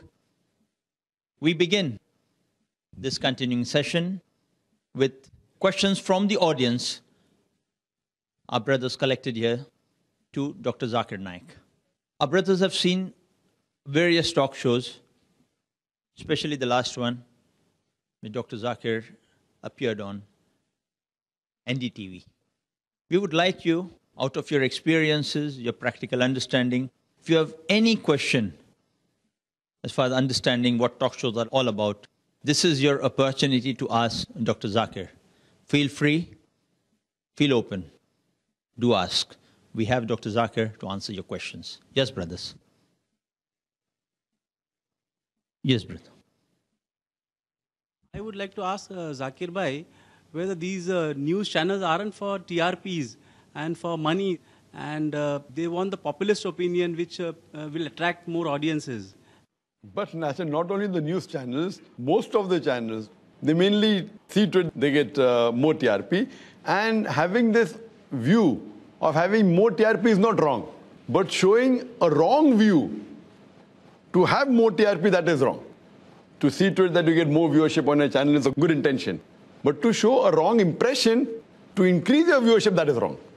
So most of them, because as you rightly said, that most of the channels are commercial channels. And the intention to start a channel is to earn money. So many a time, they go against the truth just to see to it that the viewership increases. Yes, Sunny. Brother. Yes, brother. Assalamu alaikum. Wa alaikum assalam wa barakatuh. Before I put forward my question, I would like to make a comment on the program. After watching the program, We the People, I realized, as a fan of Dr. Zakir Naik, that what a mess it could make if we ask the opinion of every person, namesake Muslim, about Islam and the Muslims. And it has reaffirmed my faith in the verse of the glorious Quran where it says, if you do not know, ask those who know. That's right. Coming to my question. During the course of the talk, Barkha threw a question to the panelists that most of the Muslims have become image conscious and they have given more concentration on wearing a skull cap, sporting a beard, and the Muslim women wearing the hijab. And as usual, as Barkhadat was doing, she avoided your comments on this, and she put forward to the other panelist, that was Najib Jung. Brother Najib Jung said that most of the Muslims who wear the skull caps, sport a beard, and wear the niqab are less than 1%, which I strongly disagree with. I would like to have an enlightened answer by Dr. Zakir Naik on the same, because I consider him to be an expert on Islam and comparative religion. Jazakallah. As far as the comment made by Najib Jung, that less than 1% of the Muslims in India wear this identity. The identity mentioned by Barkhadat, that the men wear a skull cap and a beard, and women wear the burqa. He said less than 1% in India wear this identity. And he also said that in my university, he is the Vice Chancellor of Jamia Millia, he said that we have 20,000 students, girls and boys, and they aren't dressed up in skull cap or beard or burqa. Less than 1% from them wear this. I haven't been to Jamia Millia. I don't know the percentage, but surely, as far as the Indian Muslims are concerned, I totally disagree with him. In my humble opinion, not that I've done research, but looking people around, traveling throughout India, I feel those people who wear a beard, amongst the non-Muslims will be more than 1%. He was said Muslims. Amongst the non-Muslims in India and throughout the world will be more than 1%. He was said Muslims. Muslims, I would say, easily somewhere close to 25 to 30%, minimum. I feel minimum from the Indian Muslims, 25 to 30% of the men would be keeping a beard. As far as the skull cap is concerned, maybe close to 15 to 20% wearing a skull cap. Both put together would surely be more than 10%. Both put together. Both put together, wearing together would be minimum 10%, and either of it, either a beard or a skull cap, would be close to 35 to 40%. So I totally disagree with Najib Jung on analysis. And he further said that it's only in India we got this from the Hindus. When we pray, we wear a cap. This I agree. This thing that covering the head while prayer is more common in India, but it's not coming from the Hindus. Covering that is not compulsory, but it's the sunnah of the Prophet. And there are many hadith, which mentioned Sahih Bukhari, volume number 7, in the book of dress, in chapter number 16, where the Prophet covered his head. It's also mentioned in Sahih Bukhari, volume number 7, hadith number 5807, where the Prophet covered his head. And there are various other Sahih hadith. It's a sunnah. There is no hadith showing that ever Prophet went outside with his head uncovered. Though it's not a fard in Islam, it's a sunnah. So it is a part of the Muslim identity. And same with the beard. What I fail to realize, that I don't know about Jamia Millia. But I'm sure, though I have not been to Jamia Millia, even there, the students, inshallah, if they are Muslims, would surely be more than 10% would either be having a cap or a beard or both. Majority students, I think, are non-Muslims in Jamia Millia. No, but he said Muslims. When we're talking about Muslims, The most students are non-Muslims. therefore I'm saying amongst the Muslim students. Amongst the Muslim students, I said, I don't know what the percentage is. I haven't been to Jamia Millia. And to put the point across, even Najib Jung himself puts a beard. So when you're asking, I say that at least 35% to 40% have either one of them. And if you call him, whatever type of Muslim he is, he says he's a Muslim, so even he has a beard. Why he has it, I don't know. But he has a beard. Any further comments, questions from the brother? Yes, brother. Assalamu alaikum warahmatullahi wabarakatuh. Wa alaikum assalam wa barakatuh. Myself Mohammed Noor. My question is that on that show, there was a question asked to Maulana Madni, what about Vande Mataram? And the answer given by him was not satisfied. What is your opinion about Vande Mataram? And just explain us the translation of Vande Mataram. Jazakallahu khair. As far as the answer given by Maulana Madini on Vande Mataram, it was correct. It was a short answer he had to give. He said that to force anyone to say Vande Mataram is wrong. It is his opinion. So the answer was right. Though because it was, in short, it may not be the complete answer which he may be having a longer version. Being a talk show, he gave a short version. So what he said that, you cannot force anyone to say anything because India is a free country.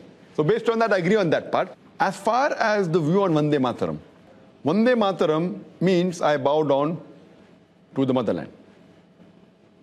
Vande, bow down, Mataram, to my motherland.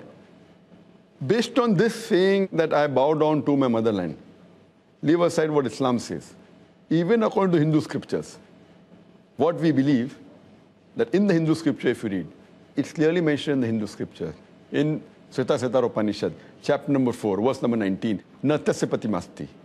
Pratima in Sanskrit means an image, a photograph, a picture, a painting, a portrait, a sculpture, an idol. Almighty God has got no pratima, has got no image, has got no picture, has got no portrait, has got no painting, has got no statue, has got no idol, has got no sculpture. So based on this, Almighty God can't have an image according to the Hindu scripture. Same is repeated in Yajurved, chapter number 32, verse number 3. Natasya Pratimasti, of that God, there is no image. So based on this, in Hinduism also making an image of God is wrong.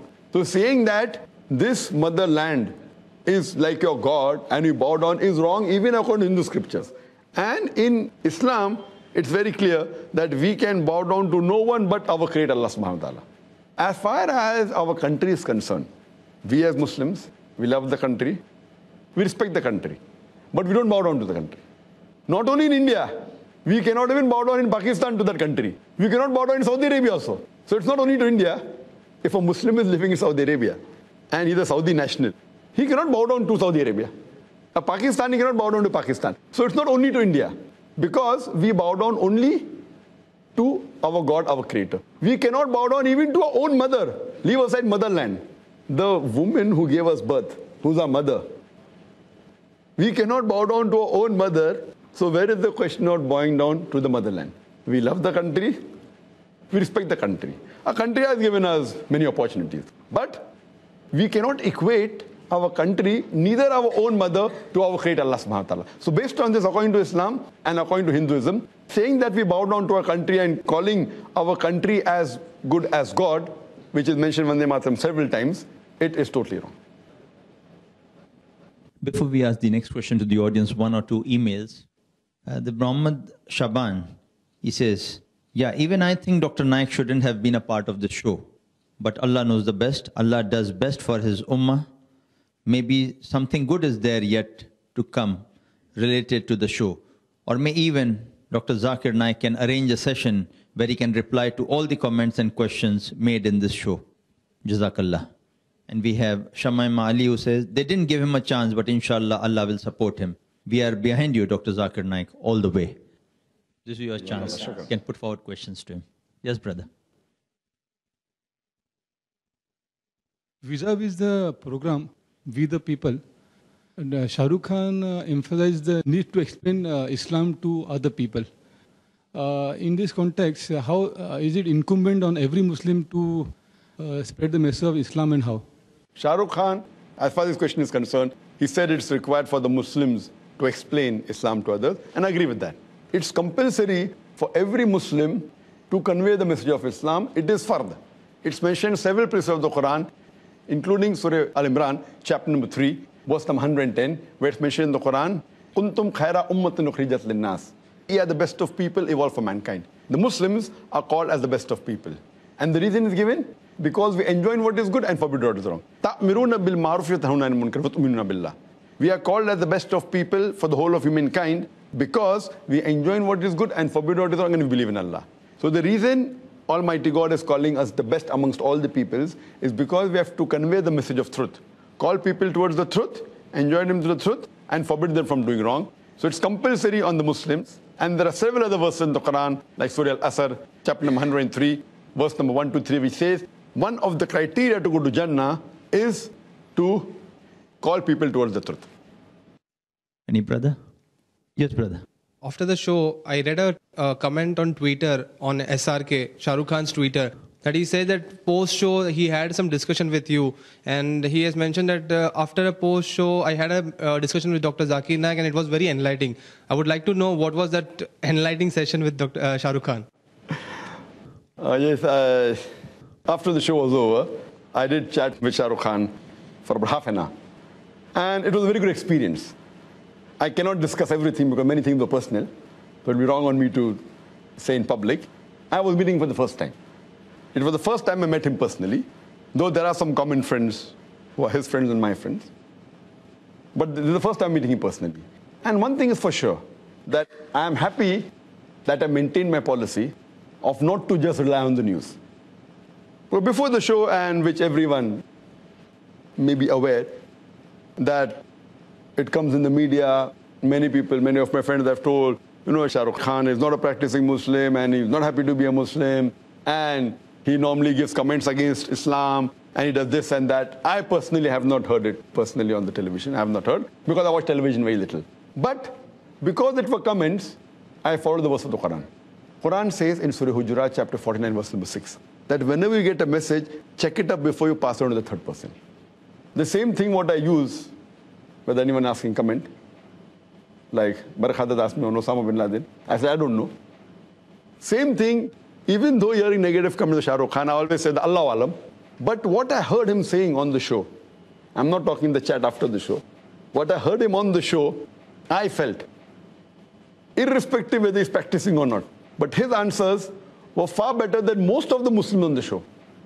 Not counting, of course, Maulana Mahmood Madni. He's a close friend of mine. MashaAllah, he's a practicing Muslim. But leaving aside him, what answers he gave compared to all the other Muslims on the show, his answers were more correct. And he rightly agreed, saying that, that though he does film acting and singing and dancing, he says it is haram. That was good of him. And he says that he has less knowledge. But he also said that for correct knowledge, you should ask the scholars and the ulamas and the maulanas. So his answers were far superior than the other people who were Muslim in the talk show. And after the show, one comment I'd like to make, that while discussing on the issue of Muslim identity, he asked me, Dr. Zakir Naik, he said, Dr. Zakir Sahab, what is your view? How important is it to keep a beard and wear the cap? So giving an analogy, that it wasn't a talk show, there was no Barkhadat.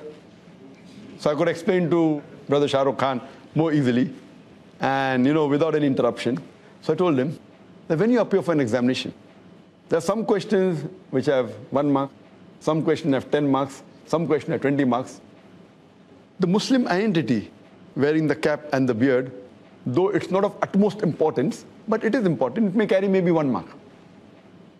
Behaving, practically being honest, speaking the truth, these points about Islam, the practice, may carry 10 marks, may carry 5 marks. So, though keeping a beard is not the most important, you can miss the 1 marks and concentrate on the 10 marks and 5 marks and 20 marks. But if someone wants to score distinction, he will try and even get this 1 mark. For example, when we appeared for the medical examination, we tried even to get that half mark because we want to score above 90. So when you want to score above 90, this is very important. Beard is important and cap is important. It's a part of the sunnah. But if someone doesn't keep a beard, you cannot say that he's not a Muslim. You cannot say he's not a Muslim, doesn't sport a beard or doesn't wear a cap. But, you have given a very good analogy. So you like the example that it is important, but may carry 1 mark, 2 marks. The more important is the amal. The other things about being honest, about offering salah, not doing shirk. This is of more importance. And as I mentioned even in my answer to the talk show, that if a person does not keep a beard, it doesn't come in the 70 major sins. There is a scholar by the name of Imam al-Dhahabi, and he has listed the 70 major sins in Islam. First being the shirk, then being murder, going down the line. But the beard doesn't appear. That does not mean it's not a sin. Some scholars say that it is a sunnah, mustahab. That's encouraging. Some scholars say that it is fard to keep a beard. But whatever it is, no one puts it in the major sin. Either it's a minor sin or it's a very important sunnah. So it's not part of the major sin. Hope that answers. That's a good clarification. May we have my brother put forward this question? May we have your name and profession, please? I'm Obed Khan. In that program on NDTV, Shah Rukh Khan had made a comment that for a Muslim, to look like a Muslim is not important, but to feel like a Muslim is important. I would like to hear your comment on that. To look like a Muslim, I would say, is not the most important. But to feel like a Muslim, again, feeling may be different as I gave the earlier answer. That being honest is more important than wearing a beard and wearing the cap. But being honest and wearing the cap and the beard is much better than only being honest without the beard. But a person who's proud to be a Muslim would always like to show that he's a Muslim. So if you're proud to be a Muslim, for example, when a person passes his medical degree, he becomes a doctor. When he gets his MBBS degree, And he puts a doctor in front of his name. Why? Well, he's proud to be a doctor. The person who's proud to be a Muslim, he would be proud to show that he's a Muslim. And this is one of the labels that the Muslim has, that is wearing a beard and wearing a cap. Hope that answers the question. Two comments before I put forward questions you could ask. We have Shahjini Ibrahim Hassan Sidhi asks, in fact, they fear the young Zakir sir. They need to show their beliefs is right. They don't think that Islam is most growing religion without the help of the media. Allah knows best. Then we have Brother Akib who says, I'm a practicing Muslim and I have myself been subjected to typification and biases many a time. But I feel NDTV and Burqa are one of the best things around. I agree Zakir Naik should have been given more time to speak, but it's a short time show and all is not possible. Shahrukh has spoken most wisely and said what Islam actually says, except one or 2 points which we all are humans are bound to err. Kudos to NDTV and Burqa, but yeah, KK, Padamsi, VC Jamia and Soha spoke their whims. As I said that what he spoke about Islam was far better than most of the other Muslims in the show. And but natural, the view that the people normally have, I don't know what he is or not, but when I spoke to him after the show and what I heard the answer in the show, and when I spoke after the show, at least what I experienced, at least he is not at all feeling apologetic to be a Muslim. He is happy to be a Muslim, unlike what people portray. So at least my opinion about him, good, I did not agree with the opinion of the others. I may be wrong, people may know him better than me, I've only met him once, but what I heard live on the talk show and what I had a discussion after the show, at least my opinion about him is that fine, he agrees he does something wrong, but he is proud to be a Muslim and he would love to learn more about Islam, and that is what Islam always believes, that not to just hear what people say, but at least my opinion about him is that not what people talk about him. When I met him personally, he was a different person. Yes, brother. Yeah, welcome. Shahrukh Khan again and again, but of late I've observed that that is what he says, that he is offering namaz and he plans to go for Hajj inshallah this year. Was it, I don't know, it's because of interaction with you or what has made him, Allah has given him hidayah to pray namaz. Now he is often tweeting that I'm going for namaz. And he says that this year I intend to go for Hajj inshallah ta'ala. May Allah give him good hidayah. I don't know, but I do know that there are common friends between him and me. And he has confessed with me that he has seen many of my DVDs. And pray to Allah subhanahu wa ta'ala that may give hidayah to all of us and may get us closer to the truth of Islam. Yes, brother. Assalamu alaikum wa rahmatullah. Wa alaikum assalam wa barakatuh. Zakir bhai, in the show, Kabir Khan made a comment saying that, if a mother is wearing hijab and the daughter adopts this habit of the mother, then this is not free will. But if the mother is not wearing a hijab and the daughter adopts this habit of wearing a hijab, this is free will. Do you accept this definition of free will given by Kabir Khan? This definition will be applicable to some people, especially to Kabir Khan. Because Kabir Khan, he told that he was born in a Muslim family. I think maybe that is the reason he's calling himself a Muslim. Maybe he has no free will. If he had a free will, he would have said he's not a Muslim. So this definition does agree to him that he has not been given a free will. Therefore, though being born in a Muslim family, he calls himself a Muslim. So this definition does apply to him, and it feels that he had no free will to say he's not a non-Muslim, if I agree with it. As far as normally what we see, that there are many of the children who follow their parents.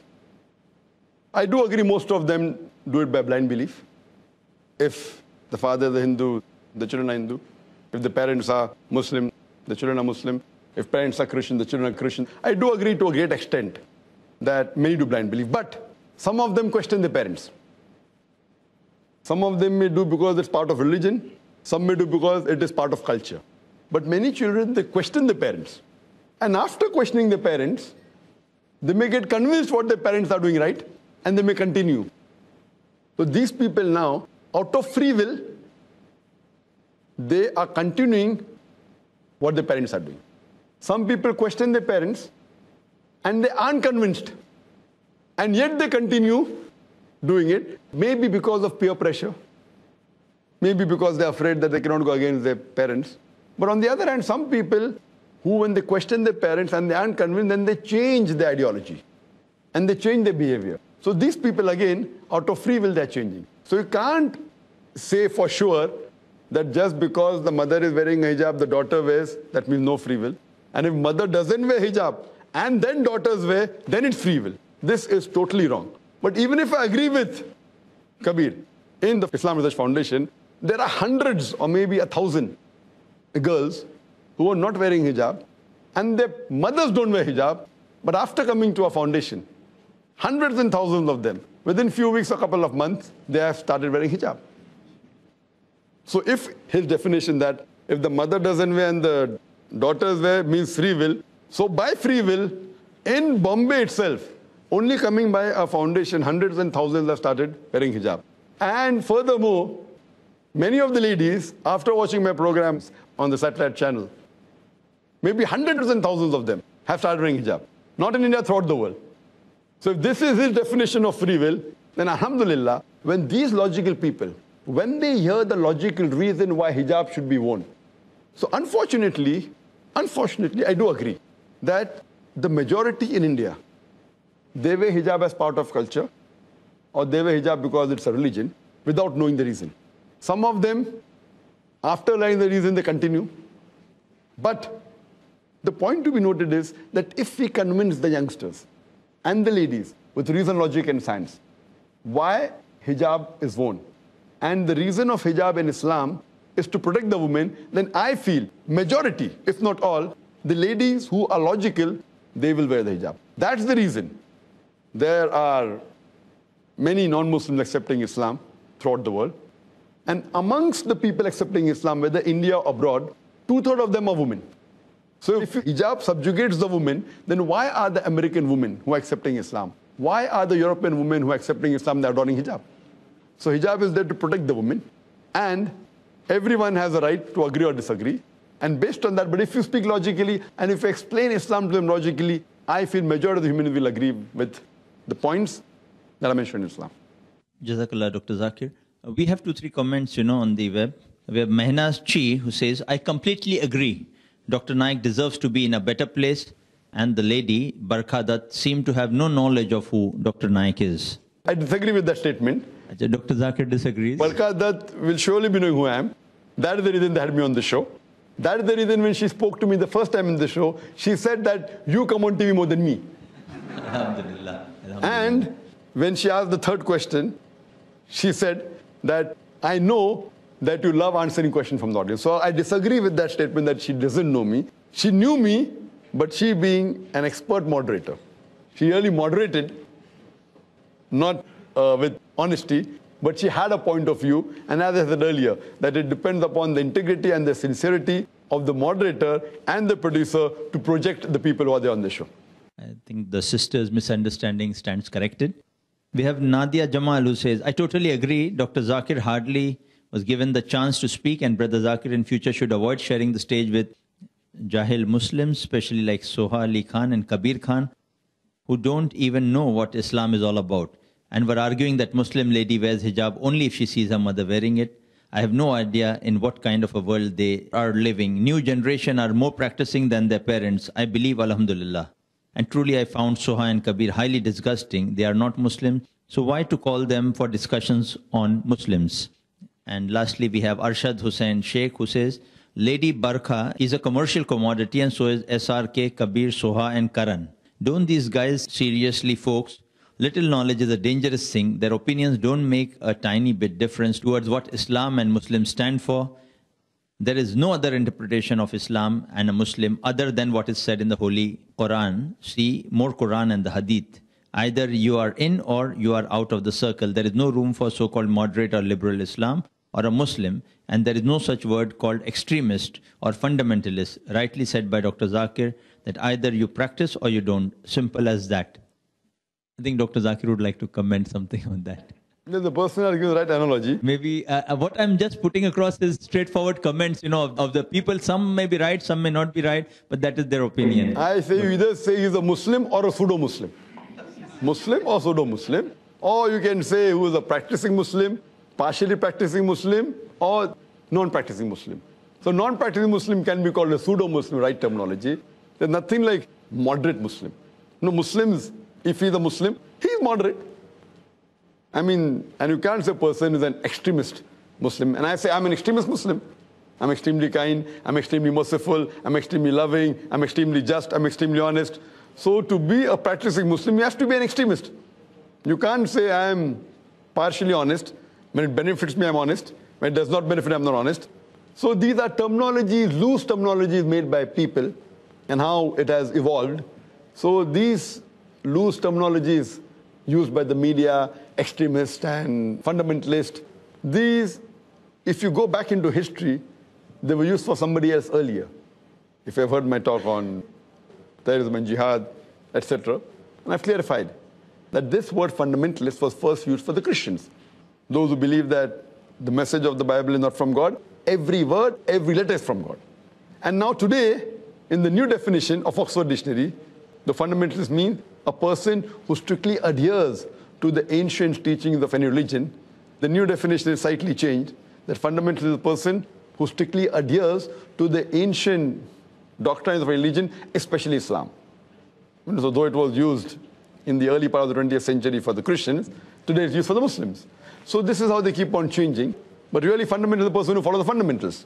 So if you have to be a good Muslim, you have to follow the fundamentals of Islam. If you have to be a good Hindu, you have to follow the fundamentals of Hinduism. If you have to be a good mathematician, you have to follow the fundamentals of mathematics. Jazakallah, brother Zakir. Any further questions from our brothers here? Yes, brother, we'll just ask. Then we'll come back on the front. Assalamu alaikum wa rahmatullah. Wa alaikum assalam wa rahmatullah. My name is Farhan and I'm a student. Kabir Khan alleged that the definition of Islam that you gave was too narrow. So I would like to know your comments on that. Like, does the definition of Islam, what you said, does it change or it remains the same? The brother asked that Kabir Khan said that definition of Islam is very narrow. I said Islam means a person who submits his will to Allah subhanahu wa ta'ala. So if you want to know the meaning of a word, any word, where do you look? Look in the dictionary. If you want to know the meaning of any English word, you go to dictionary. You don't just say it off the cuff. And if you want to verify whether the person has said right or wrong, go to the dictionary. So you open any Arabic dictionary.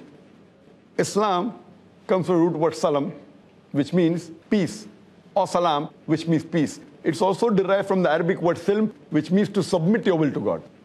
Submit. So Islam actually means peace acquired by submitting your will to God. And anyone who submits his will to God is called as a Muslim.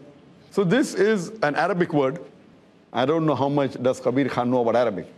So a person who does not know Arabic, you ask him the meaning of Arabic word, it is like the person said, you're asking a driver about the treatment of medical disease. I don't know how much Arabic does Kabir Khan know.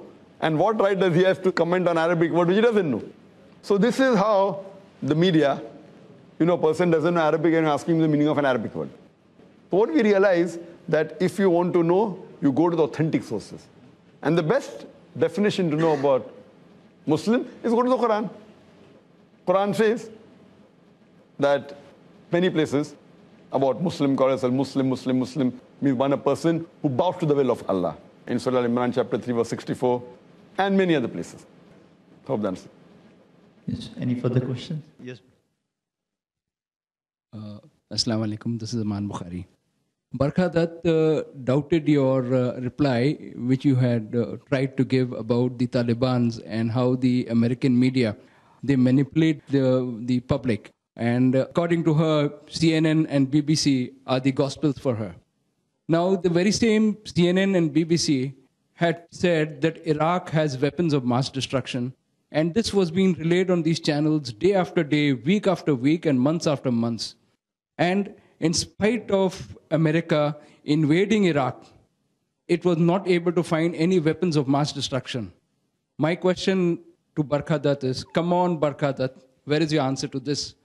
Where are the weapons of mass destruction? Your comments, please, sir. These examples can be given in scores, and I do agree with you. Not that I am a fan of Saddam Hussein. Neither do I say that Saddam Hussein is a practicing Muslim. But America attacks Iraq and puts a sanction embargo that no medicine, no food should go there, because of which more than 500,000 children were killed because of the sanction, putting sanctions. Who's to blame? And when they attack Iraq, they don't find any weapons of mass destruction. Who's to blame? I would blame George Bush. It is clear. Why can't she read between the lines? And she's a woman of the media. Or maybe, I don't know why she...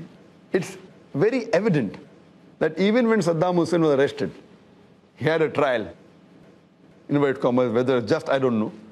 Irrespective what he has done, in Islam we have to give a fair chance to the person who is the culprit or the person who you think is responsible. I doubt whether he was given a free chance. Fine, I do agree he has done many evils, maybe, but surely there was no proof of weapons of mass destruction. No proof. And has anyone condemned George Bush? Fine. I know later on many people did say that he's terrorist number one. And when the survey came in America and throughout the world, who is terrorist number one? Is it Bin Laden? Is it Saddam Hussein? Or is it George Bush? And do you know, in all the polls, whether conducted in America or UK or throughout the world, George Bush, he swept the polls. The lowest he got was 73%. And some votes he got more than 80%. Now, when people compared, Americans compared, who is a terrorist? Bin Laden, Saddam Hussein or George Bush? Even in the BBC poll, George Bush swept the polls. Now, doesn't Barkadat know about that? So very, very comfortably, they take what they want from the BBC and they don't take what they don't want. And this is not again publicized. It comes once and finish. So if Barkadat is a woman of the media, the same BBC says that this is the public opinion. Has she said, come on, BBC? Yes, brother. The next questions. We'll have brother here. Assalamu alaikum, Zakir bhai. Wa alaikum assalam. As I learned from you, alhamdulillah, you always quote that makaruhu wa makar Allah, wallahu khairul makirin. They make plan, Allah makes plan, and Allah is the best of planners. So similarly, I feel that the NDTV people, they kept your side and they had given you less than 4 minutes. And today, alhamdulillah. Less than 3.5. 3.5. 3.5 minutes. And alhamdulillah, today you come up with the same topic and you are saying alhamdulillah more than 1 hour. So this is from Allah subhanahu wa ta'ala, alhamdulillah. As I said that I am the bearded man, my father was not having a beard. MashaAllah. So you're keeping out of free will. Yeah, that is what I'm saying. My mother, she was not wearing hijab. And I got 5 sisters, alhamdulillah, all they are wearing hijab. MashaAllah. You should give witness to Kabir Khan. Yes, that is what I'm saying to Kabir Khan only. My wife is wearing hijab. Her mother was not wearing hijab. So I can dua to Kabir Khan, inshallah, biznillah. Maybe his son will keep the beard and his daughter will wear the hijab. Inshallah. If they watch Peace TV, inshallah. Inshallah. And I pray to Allah that may Kabir Khan also keep a beard. Inshallah. Inshallah. So now my question is, Zakir bhai, now 1, 2, 3, 4 times you've seen all these channel people. Okay, they have cheated you, I can say that. They have wasted your time. So if they will call you again for any program, will you go for them? That again depends. As I said, I'm not saying I'll never go for any talk shows again. I've been abroad on talk shows. As I say that I try and judge the integrity and the honesty and the intention of the person in the show. Maybe I judged NDTV earlier when they had an interview of mine, which was taken by Shekhar Gupta. It was wonderful. It was par excellence. Why? Because he didn't edit anything. Even though he may not have agreed with everything what I said, but he allowed me to speak. So therefore, one-to-one interview is far superior. Even there, a person who has an evil intention can alter many things. But Shekhar Gupta, editor-in-chief of Indian Express, same television channel NDTV. So I cannot say it is the NDTV agenda to malign Muslims. It may be the agenda of the We the People show. That's what the people always say that, So maybe. So depending upon who calls me. But normally, after appearing for the show of Farooq Sheikh on Mard, I always put a condition, especially to the non-Islamic channels, that I will get my own camera, I will get my own crew and record. Some initially say yes, then they say no. Here they told no at the last moment. So they went a step further than the other channels. I have been invited by hundreds of talk shows, by many channels. Again, As a policy, I don't attend because it's too much of time wastage. Coming there and spending hours and being allowed to speak for 3-4 minutes.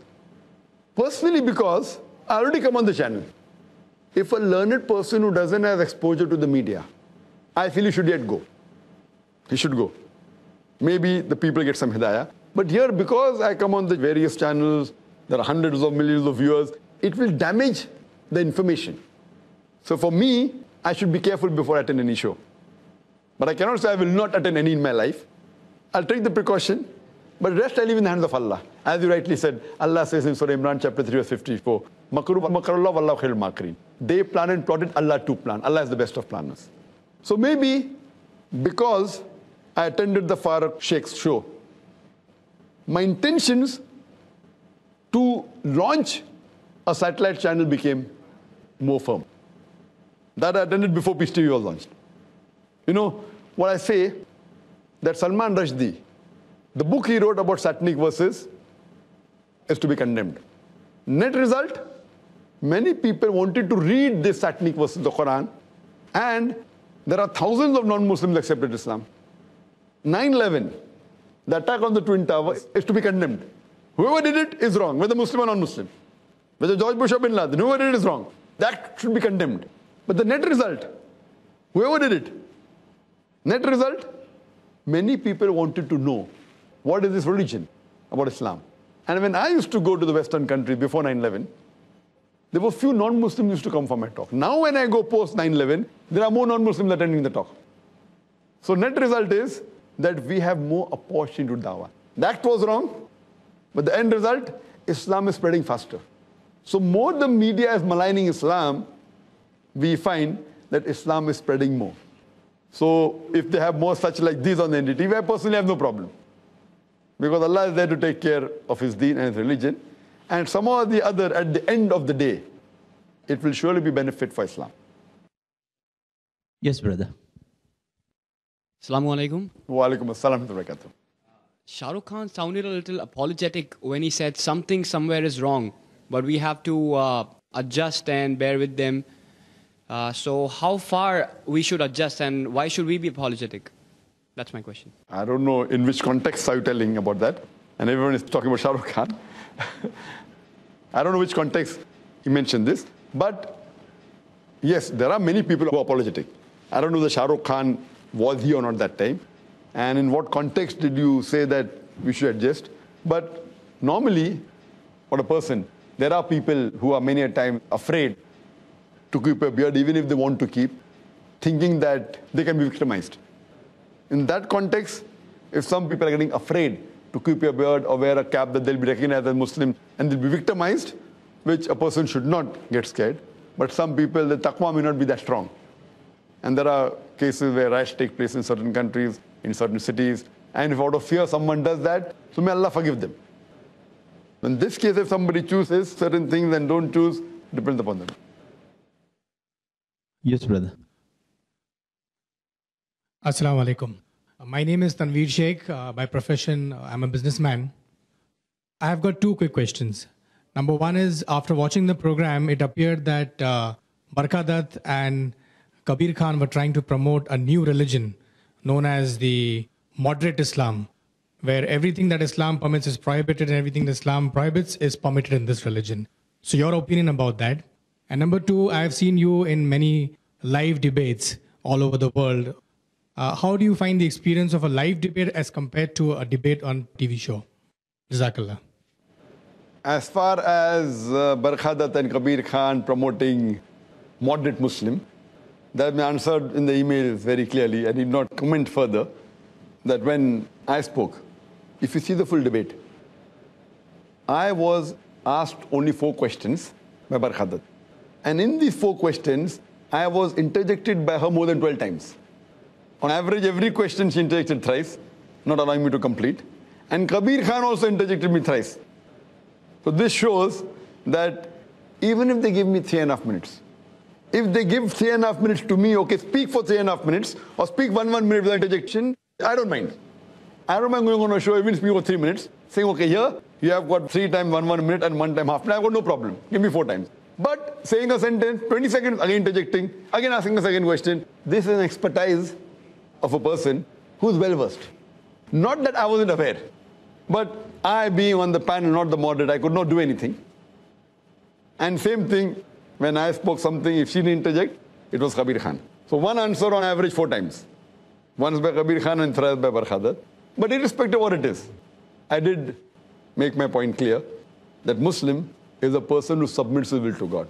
It's not submitting the will to Kabir or to Barkha. It's submitting the will to God. What's the will of God? Read the Quran. And Quran says, Rasul, you have to go to the Hadith. So if you want to know what a true Muslim is, you have to read the Quran and follow the commandments. Go to the Hadith and read. That's it. And any scholar will say anything, if it matches with Quran and Sahih Hadith, you follow. What I say also has got no value in Islam. If what I say matches with the Quran and Sahih Hadith, you follow it. So even if Barkhadat says something about Islam, if it matches with Quran and Sahih Hadith, you follow. If it doesn't match it, you leave it aside.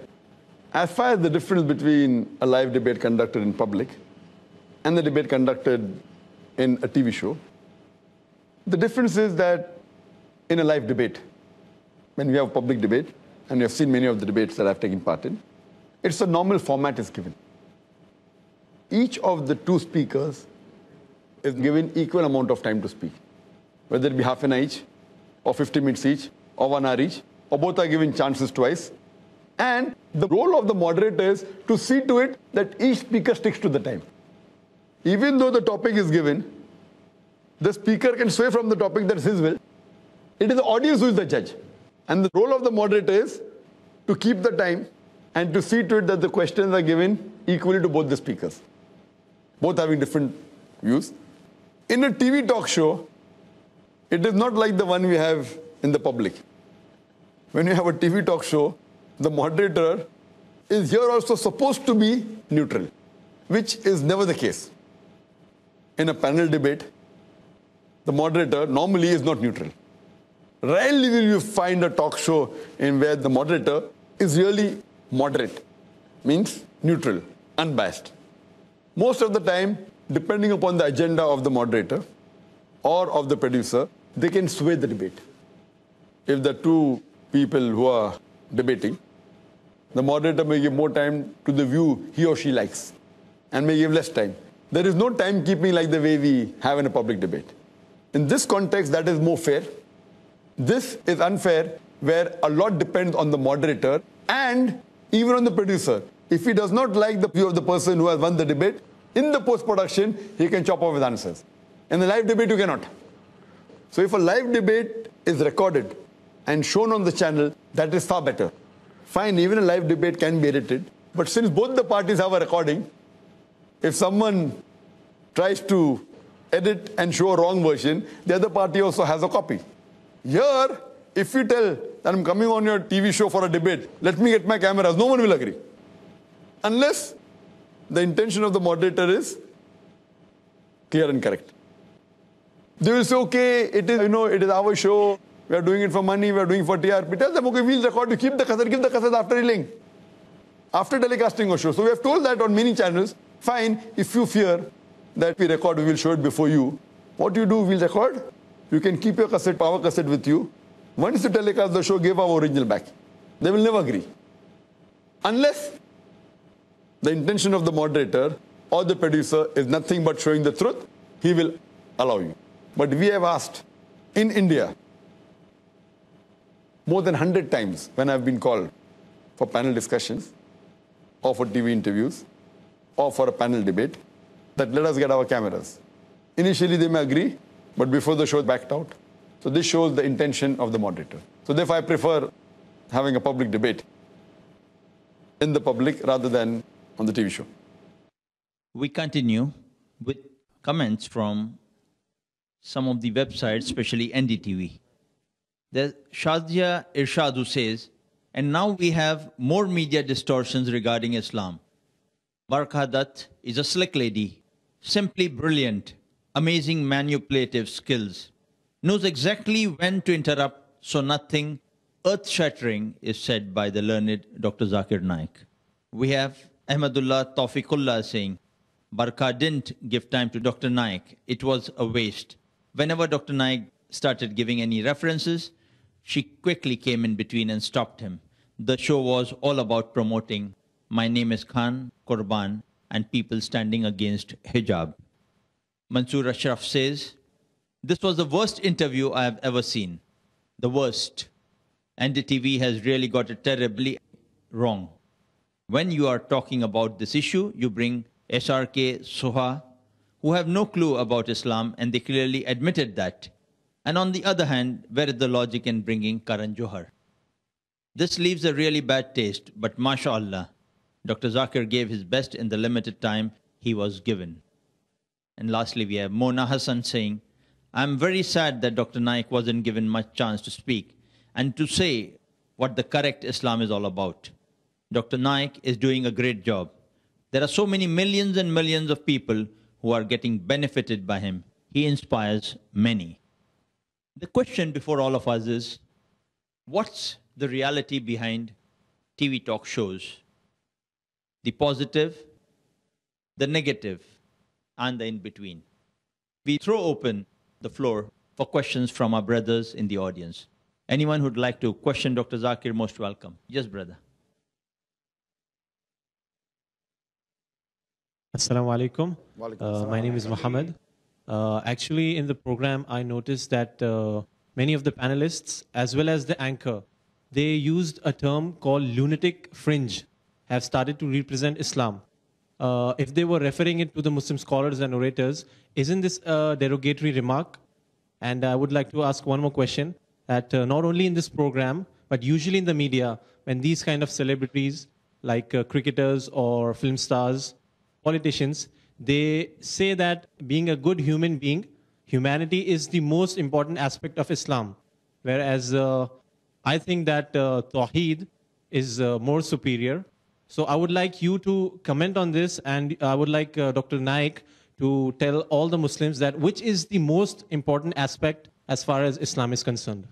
As far as the term lunatic fringe is concerned, in the talk show, as far as my memory goes, it was first used by Kabir Khan. And later on, it was used by other panelists, including Barkhadat. And he had a subtle way. What he meant was that the so-called scholars of Islam, that's what he meant. And it was really hitting below the belt. And yes, if it had to be used for anyone, I would say that the Vice Chancellor of Jamia Millia, it can be used for him because he had distorted views about Islam. As far as what is the most important point of a Muslim, what is the most important thing for a Muslim, people normally say that it is human values. I don't disagree with it. A person should be a good human being to be a good Muslim. A person cannot be a good Muslim without being a good human being. He has to be a good human being. A human being is a subset of a good Muslim. Being a good human being is a subset of a good Muslim. And what is the most important thing of being a Muslim? As we said, the first pillar of Islam, that's Tawheed. That is believing in the oneness of Allah subhanahu wa ta'ala. That's also the most important thing of a good human being. Not only of a Muslim, even the most important thing for a good human being is to thank his Creator. So the most important thing for a human being and for a Muslim is to believe in the oneness of our Creator Allah subhanahu wa ta'ala and to worship Him and no one else. And the opposite, the biggest sin for a Muslim or the biggest sin for any human being is to worship somebody else besides Almighty God Allah subhanahu wa ta'ala or to associate partners with the Creator, Almighty God. Any brother here? Questions? Yes, brother. Assalamu alaikum. Wa alaikum assalam. My question is that you were telling about that 9/11 was an inside job at that time. Barkha interrupted you. How can you prove that 9/11 was an inside job? Brother, I never said that 9/11 was inside job. I said this is the view of the people. Some people believe that.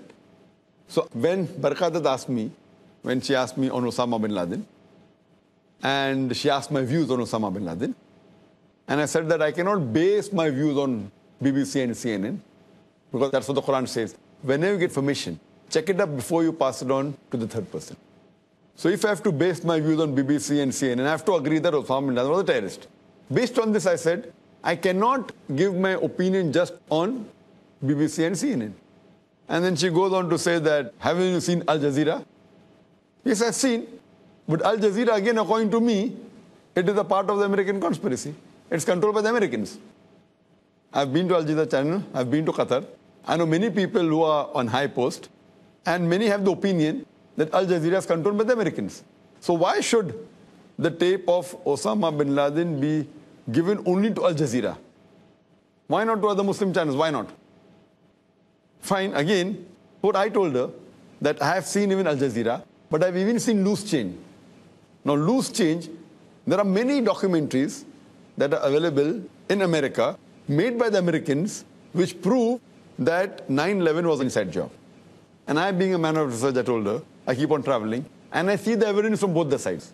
Now, logically, if you see the evidence shown on BBC and CNN and shown on Al Jazeera, compared to what is shown in Loose Change, 9/11, and various other documentaries, and especially, there was an article that even came in Times of India, that there were 75 American scientists holding top posts in various universities who said that we cannot agree that 9/11 could have been done by few Arabs. It's impossible.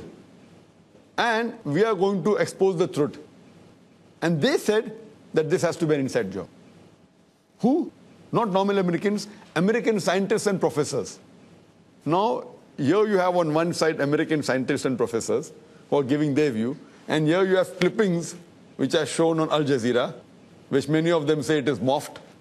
And as I give an example, that those who know the media well, and I give an example, that when they showed the Taliban beating the women, one of the experts said, and there was a couple, Malaysian couple, who have been for a couple of months in Afghanistan.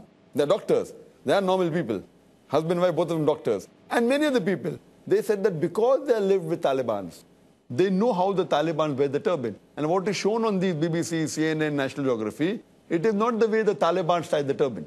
Because we, as non-Arabs, we do not find a difference in how the Saudi ties his turban, how does the Kuwaiti tie his turban, or Emirati. But these people know there's a different style. The Saudi Arab wears a turban, the Kuwaiti Arab wears a turban. First, it's the same. First, most of the Chinese look alike. But the Chinese know what is the difference between the different Chinese. And the same thing. Once it was asked to Yuan Redley that what is your view about Al-Qaeda?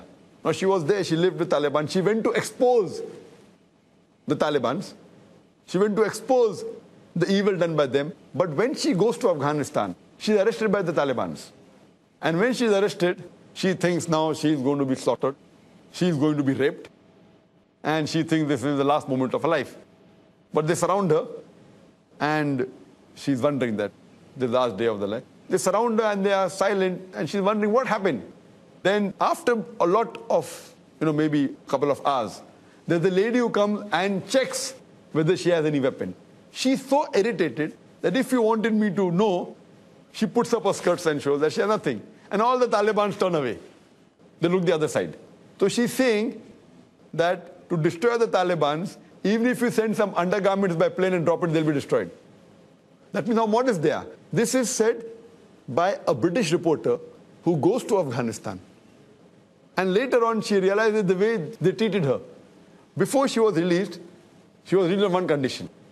They didn't force her. They said, you promise us that you'll read the Quran. So she said that once she's released, she'll read the Quran. Only on that condition they left her. They didn't demand anything. And when she was released, when the media asked her, what happened? And she said that they treated me like a guest. After that, she was boycotted from the media. So this shows how the media is biased. And I have spoken to Yuan Redley personally. She's a reporter. The same way about the inside job.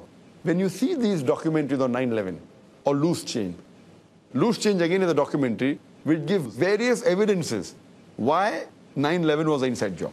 And time will not permit me to give all details. If you see my video cassette, is terrorism a Muslim monopoly? And terrorism and jihad, I've spoken about this. Just to mention a few.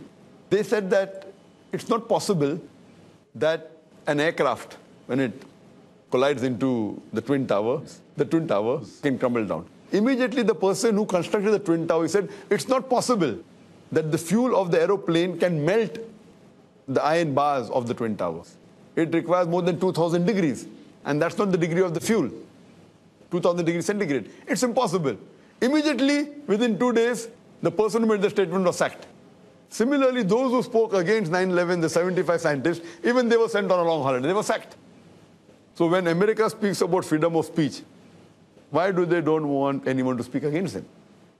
Furthermore, they say that if a plane is going to crash into the Twin Towers, surely it's not possible to swirl the plane with so much accuracy. And to say that a few people did training just for a couple of months, even pilots who are experienced for 20 years, for 30 years, it's impossible to turn a Boeing jet with such accuracy. Furthermore, they give evidence.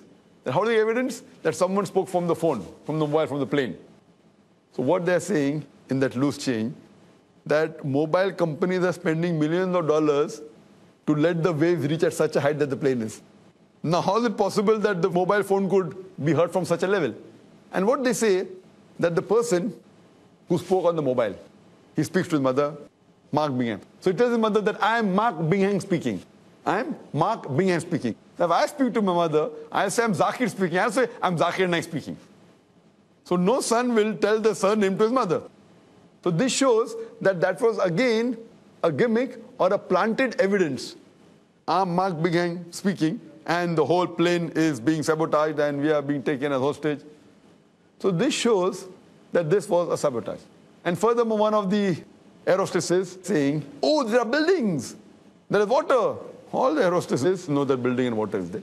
So these evidence is shown. And furthermore, the plane that crashed into the Pentagon, they say that the CIA is so much well informed that even a bird cannot fly over the Pentagon. And imagine a plane comes and crashes into it. And the crater that was created by that plane was round. If a plane crashes into the Pentagon, besides the body of the plane, even the wings will make some dent in the building. There was no evidence of any wings found outside the Pentagon. It can be a torpedo which was sent. And several such evidences. You can give a lecture on that. I don't intend doing that. So based on this, I say that the evidence shown in loose chain are far superior than what is shown on BBC and CNN. Yet, I'm not saying inside job. I said there are possibilities. Same with Bin Laden.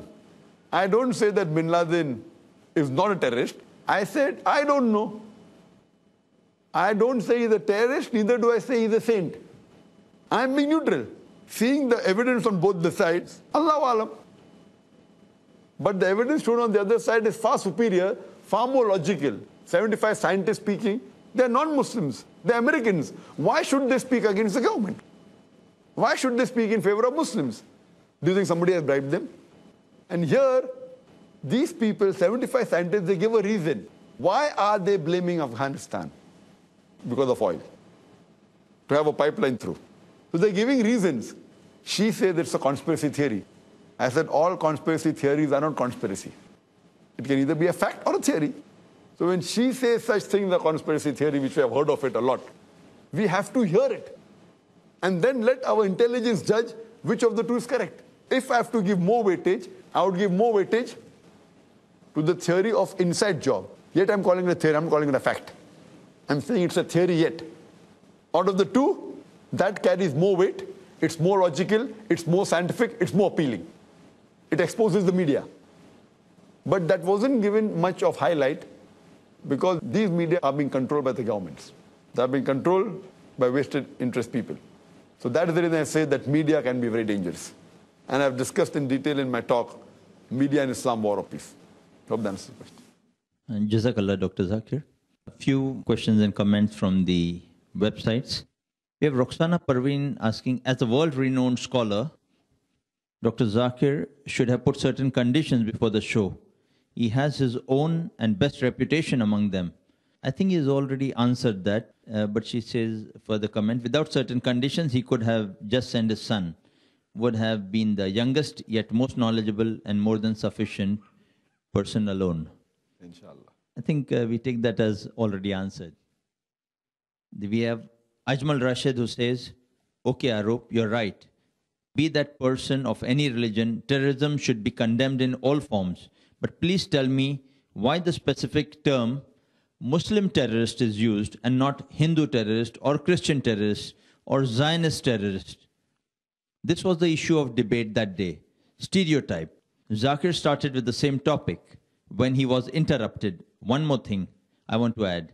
I'm not supporting the term Hindu terrorist. I'm just saying Muslim terrorist terminology should be stopped too. Arif Muhammad says, and this debate was only to promote NDTV and nothing else.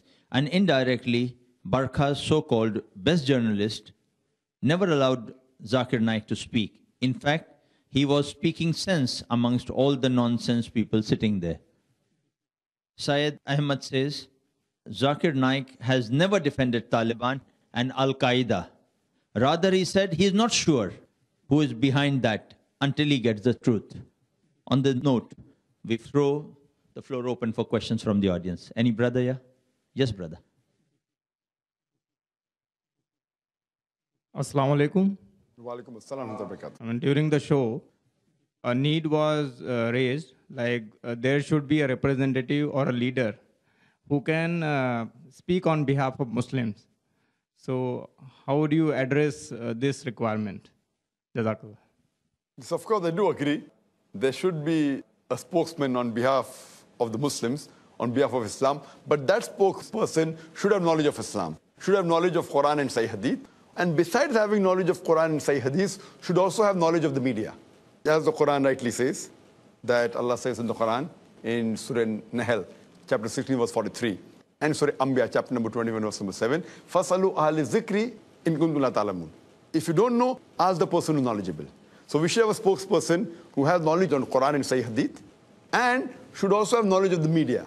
Because when he's coming on the media, he should know how the media can twist his words.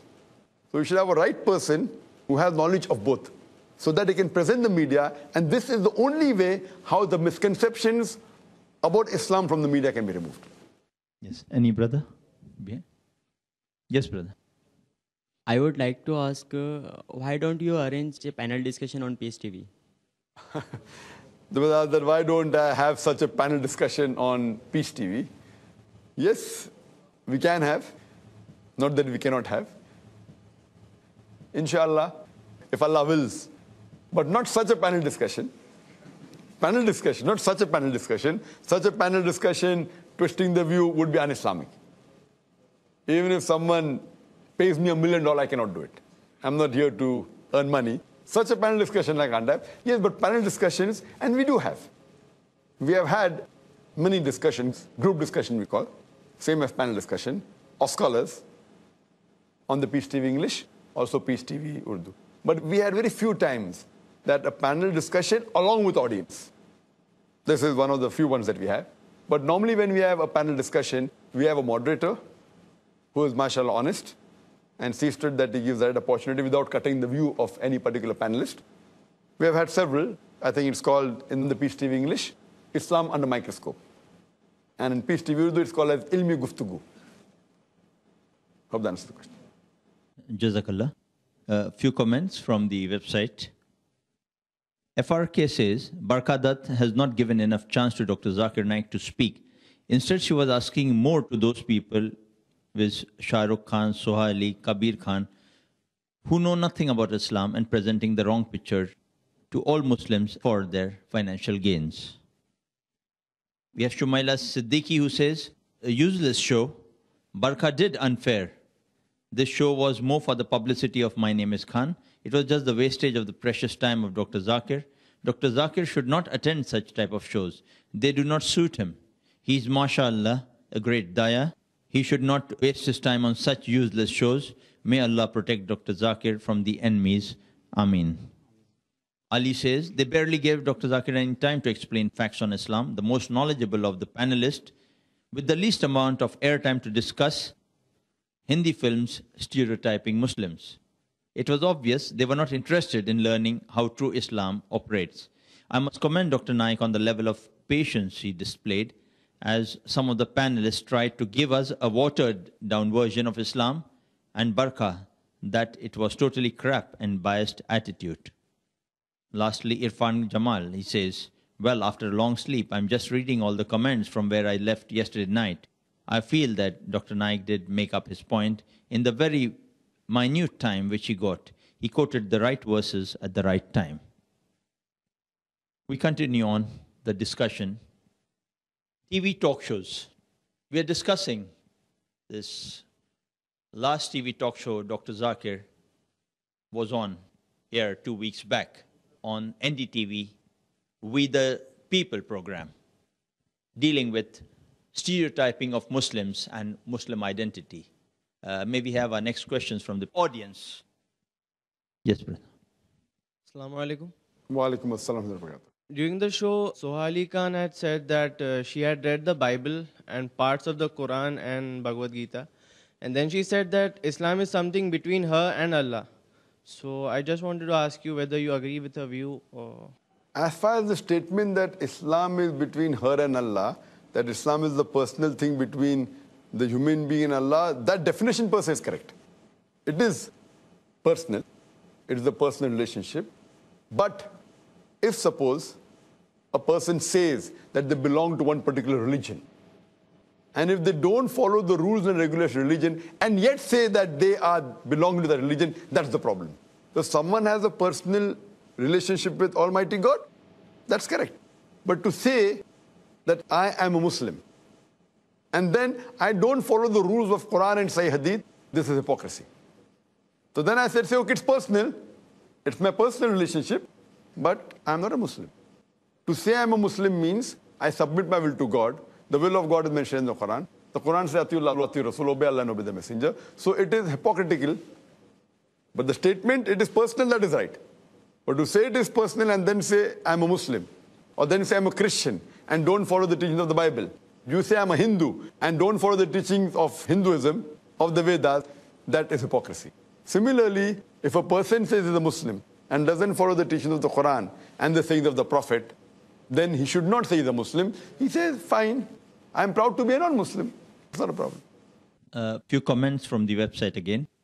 We have Brother Muhammad Tawqir who says, Barkadat, the whole world could make out how unwilling you were to give Dr. Zakir Naik a chance to speak. You term the show as being Muslims in today's India and allow the so-called stars of Bollywood to speak. Was it a show of reviewing movies? And are they as important topics concerning Indian Muslims? Barka, to hell with you, you have lost all the credibility. Dr. Zakir Naik and Madni Saab should have been given more time to speak and make others sit and listen. Then you all could have understood what Islam is all about and not the way the so-called Badshah had to explain. A disgusting show. NDTV has to apologize to both Dr. Naik and Madni Saab for inviting them and not giving a chance to them to speak. Muhammad Adil says, why the hell you invite a person like Dr. Zakir Naik and then in front of the whole world clearly do not allow him to complete his point? You think that with this, the practicing Muslims will support the film stars? We know the reality, alhamdulillah. Just don't unnecessarily fool the public by showing such nonsense where every XYZ starts defining Islam and the real scholars are called but not given the due time to put their views. SK says, Team NDTV, it feels very, very sorry you wasted Dr. Zakir Naik's precious time. And honestly, Barka, were you really interested to know what the Muslim identity is all about? Or were you looking out for glamour goodies? The way you were busy with glamour people out there, it seemed as if asking the sweeper to do the heart surgery, a complete waste. Rizwan Basha says, as expected, when Dr. Naik was trying to say something, Barka said, I will come back to you, Zakir, but never got back on that particular discussion. And lastly, a question for Dr. Zakir. Zakir Naik, he is tuned to provide an explanatory answer on every single occasion. In the discussions like these, you get a focus time of about 15 to 30 seconds. If you first give an analogy and try to explain the real thing, by then the discussion moderator will cut you short, even before the analogy is complete. What remains in the audience will be the half-told analogy. In this fast food kind of situation, the answers have to be very quick. If it is not possible, then don't take part in this. That would be the best situation. It will be a complete waste of time of people like Dr. Zakir. His time is better spent in some other work than taking part here. If you look at Shah Rukh, he seems to be a master of these kind of discussions. He has 2-sentence answers for almost every question. that is posed. If at all something can be done, then IRF will inshallah put some effort on coming up with 2-sentence answers, and then it will be worth a discussion to watch.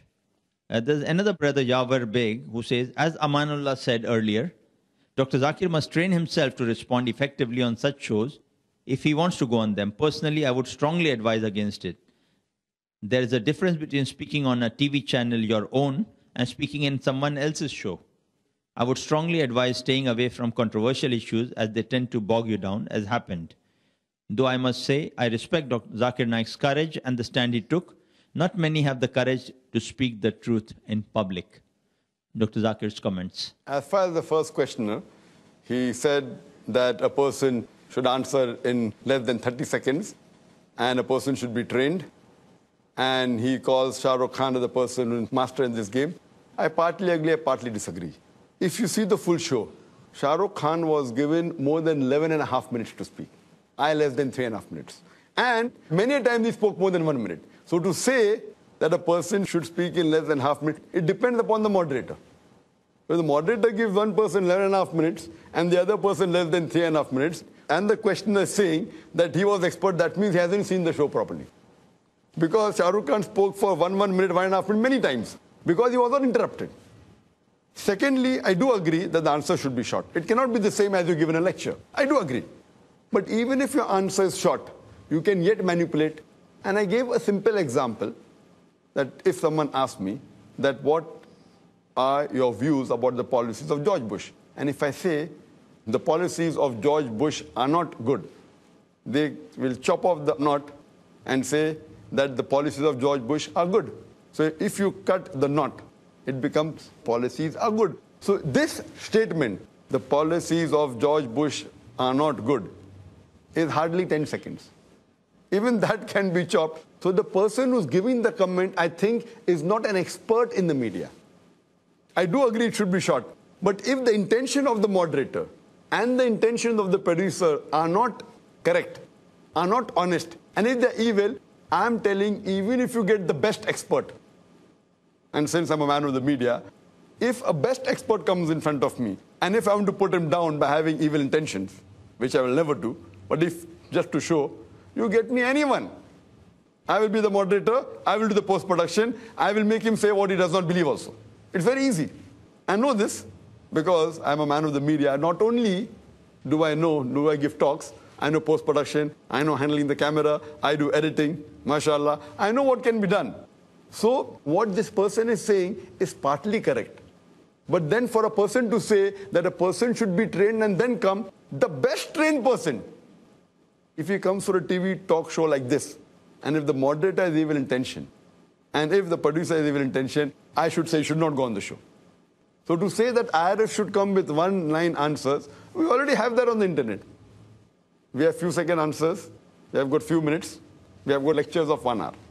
But a person with evil intention, if he's the moderator, or she's the moderator, or the producers, it's best not to go on such a show, or to have your own cameras recording it, or if such thing happens, as we received emails from hundreds of the viewers, expose them. So this what we are doing today is exposing the truth. Exposing what happens behind a talk show. Everything what you see on the channel may not be the reality. Jazakallah, Dr. Zakir, for that candid comment. May we have some more queries from the audience? Yes, brother. Assalamu alaikum wa rahmatullah. Wa alaikum assalam. Brother, Soha made a comment on the show saying that majority of the Muslims are represented by the so-called moderate Muslims who are not practicing. And Brother Najib also added that they comprise of almost 99% of them. So how important is the majority? And do you think that it really reflects or is responsible for what Islam actually is? I disagree with the comments made by Soh Ali Khan and by Kabir Khan say 99% not practicing. Yes, he may be. If he says he is one of them, I've got no problem. But to say 99% are not practicing, I totally disagree. On the other hand, there may be many who are not practicing. But today, amongst all the religions, though on census form, according to statistics, the religion which has the maximum following is Christianity, has about more than 2.5 billion. But according to statistics, the religion which is maximum followed is Islam. The religion which is maximum practiced, it is Islam. Coming to your question, does majority carry a weight? No. If majority says 2 plus 2 equal to 3, does 2 plus 2 become 3? No. 2 plus 2 will remain 4. So it is not the majority which wins, it is the haqq which wins. So democracy sometimes has a problem. In democracy, majority says 2 plus 2 is equal to 3, then 2 plus 2 becomes 3, which is not the case. So in Islam, majority doesn't win, the truth wins. So to know about Islam, if majority people say that Muslim means a person living in Saudi Arabia or a person living in, maybe Lucknow, that doesn't become truth. So majority never wins, it is the truth which wins. So to know what is the definition of Muslim, you have to go to the dictionary. And there you find Muslim means a person who submits his will to God. So a Muslim is a person who follows the commandments of Almighty God and the last and final messenger, Prophet Muhammad, peace be upon him. Yes, brother. Brother, while the show, Shah Rukh Khan made a comment about Salah, that namaz jo hai niyat se padhi jati hai, and he believes that namaz hamesha niyat se padhi jati hai. I would like to have your comments on it and the importance of Salah in Islam. Yes, I do agree that Shah Rukh Khan had said that Salah is to be paid with. Niyat is very important. Intention is important. If there's no intention, then Salah will be like gymnastics. So I do agree with this. Therefore, I said many things he said was correct. Though he said it that, Salah is important, but Barkhadat, do you pray? So here, she even wants to expose Shah Rukh Khan. He said it's important to pray, but she asked, do you pray? And then he said that, I have to admit I don't pray 5 times. That means when he made a positive comment about Islam, Barkhadat goes out of the way to expose him.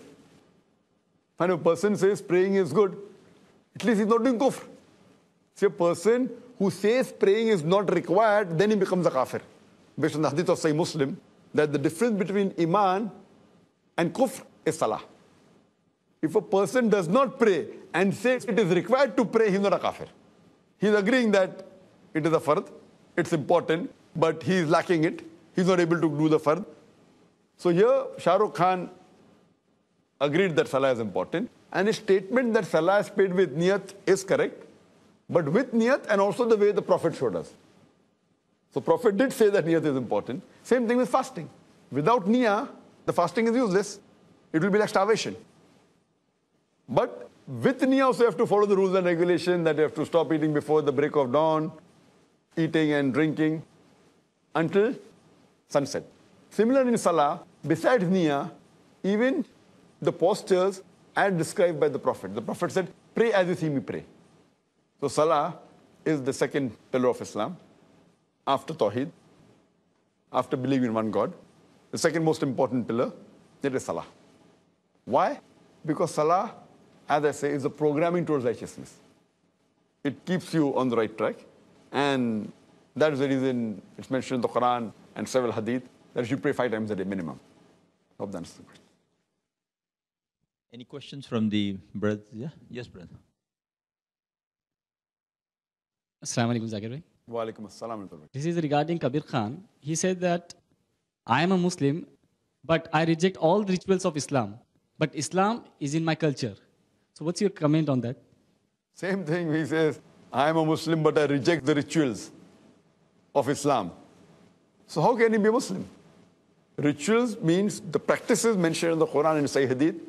The person who practices Islam is called as a Muslim. If he rejects the practice of Islam, how can he be called a Muslim? He can be called a pseudo-Muslim. Islam is in my culture. See, the culture is different, Muslim culture is different, and Islam is different. Islamic culture includes the rituals. If you say Muslim culture, talking about the culture of the country, it is different. We're talking about Islamic culture. Islamic culture is part of Islam. So he says he doesn't follow the Islamic rituals, but follow the Islamic culture. I don't understand what he's trying to say. Is he speaking English? A few comments from our website. We have Hasibullah Rahimi who says, I found this program a waste of time. Fayaz Salafi says, Well, it was completely a flop show, wasting our precious time, where Dr. Zakir Naik was not given an opportunity to speak for truth, to convince all these illiterate Muslims as well as non-Muslims. Shah Rukh and Karan were given every possible moment to speak for nothing. Faria Wani says the show was more about Shah Rukh, Karan, rather than Islam. That's funny. You ask about Islam to someone who himself says, I don't have much knowledge about Islam. Noreen Fatima says, I didn't like this program. It was nothing but a waste of time. Duration of the program was very limited. Plus, they invited too many guests. Barkha didn't give chance to Dr. Zakir. I think this program was to discuss movies, not Islam. I don't understand why these so-called liberal Muslims don't simply accept that they don't have courage to practice Islam. They are interested in worldly benefits only. And lastly, Ikra Chuktai says, what a waste of time. Barkha was really not interested in knowing about the Muslim identity. All she was busy was in cutting off Dr. Zakir Naik's comments and not letting him complete his point of view. How sad to see people with so much knowledge and education are still illiterate when it comes to seeking the knowledge of Islam. They are so very confused and very bad listeners. On this, may we have some comments or questions from the audience? Yes, brother. Assalamu alaikum. In this present scenario, as we see that there is so much of media deceiving, and every day there is new channel that which is coming up by the non-Muslims, and they give a biased news. So how important it is for the Muslims to start their own news channels, and what steps is Peace TV and Dr. Zakir personally is taking to start a news channel? Please comment. I do agree with you that in the present scenario, having a news channel is very important. But you say, what are the Muslims doing for news channels? There are many Muslims which have news channels, but they aren't Islamic channels. There are many Muslims who own news channels, but maybe they may be towing the same lines as the non-Muslims, trying to get a higher TRP, trying to present what is wanted by the people, rather than presenting the truth. So we have very few or hardly any news channel which would present the truth even if it would hurt them. A person who presents the truth, as long as it doesn't hurt them, is an average person. A person who presents falsehood for the benefit is a person who's not a good person. But the right person and the bold person, the truthful person is that which will present the truth even if it hurts the channel. So it requires such channels which speak the truth and which present what is right. As far as starting a news channel, it is there in my agenda. When will it happen? Allah alam. Allah knows. Whether we do it or somebody else will come and do it. But there's a dire need of having a channel which speaks the truth about the media, or rather having a true current affairs channel. I wouldn't say an Islamic channel, because we have Islamic channels already. What we require is a true current affairs channel which speaks the truth. And if a Muslim has done some crime, then the Muslim should be condemned after giving him a fair hearing. That doesn't mean that we should only praise the Muslims. There are black sheep in the community. So if that Muslim has done something wrong against humanity, against Islam, he should be condemned. But at the same time, we should expose those people who are trying to tarnish the image of Islam. Allah knows best when and how soon would this channel come up. But we pray to Allah subhanahu wa ta'ala that may He help the world have a true, unbiased news channel so that the world will come to know what is actually happening rather than show the things which will benefit a few people. Our audience would, I'm sure, be interested in this critical comment, criticizing Dr. Zakir for going on this TV talk show, is Dr. Javed Iqbal Bhatt. He writes in a newspaper article on the topic, The Problem of Being Naik. He says, Dr. Zakir's approach to debates and discussions is not only harmful to him, but also to his avid followers. Of all the errors made by the eminent Islamic scholar, Dr. Zakir Naik, none is perhaps more embarrassing. Some tend to replace embarrassing with serious. That his rash decision to enter into a studio of the NDTV. Even the little which he expressed was edited, broken and clipped to fit in with the scheme of We the People. Sandwiched between a temptingly clad Soha Ali Khan and a vice chancellor of the Jamia Millia Islamia, he was a piteous picture. The chapter this was that heartthrob, with phenomenal memory, ended up loosening the screws of his millions of fans. Next time you tune into Peace TV, a cornered Zakir of the NDTV would flash in the mind. It was a serious error of judgment because he was pathetically unprepared. He seemed to have entered to deliver a sermon. A sermon is different from a debate. When everything else is snapped away, a sermon is a monologue. One person is permitted to speak without interruption. And similar comments from Dr. Javed. We would like Dr. Zakir to throw more light on this critic. This is a comment that was earlier given in Amanullah, somewhat similar, but in a more lighter vein than Dr. Javed, that, you should be more prepared, etc. I'm a man of the media, and giving talks, having lectures, having debates is my profession, and I've trained many people. But again, what I would like to say, which I said earlier, that he himself was contradicting Dr. Javed when he says that Dr. Zakir Naik, he showed a pitiable picture and what he spoke was edited. So when he agrees that there is injustice done in the editing, how can he blame me? So what he should have said, that Dr. Zakir Naik did not realize that he would be edited or something like that would be much better. When he realized that these things are going to be edited, even if we get an expert, as I said earlier, even if we get an expert who's well-versed in answering, if the intention of the moderator and the producer is evil and unjust and dishonest, the expert also cannot do anything. So the reason we appear, as I said, we didn't realize that the producer of this show, I don't know who it is, and the moderator would go to such limits in editing and not giving an opportunity for me to speak. Based on this, as is the policy that I have, as far as the viewers are concerned, I thought that would be the case. I thought. But when I downloaded the views of the fans, as I mentioned earlier, I thought what Dr. Javed thought, that maybe, the people would feel very sad. But when I downloaded the views of the people from the website of NDTV, Facebook, and the other websites, I realized that 2/3 were in my favor. It was rather exposing Barkhadat. And what you're reading now, everything is there.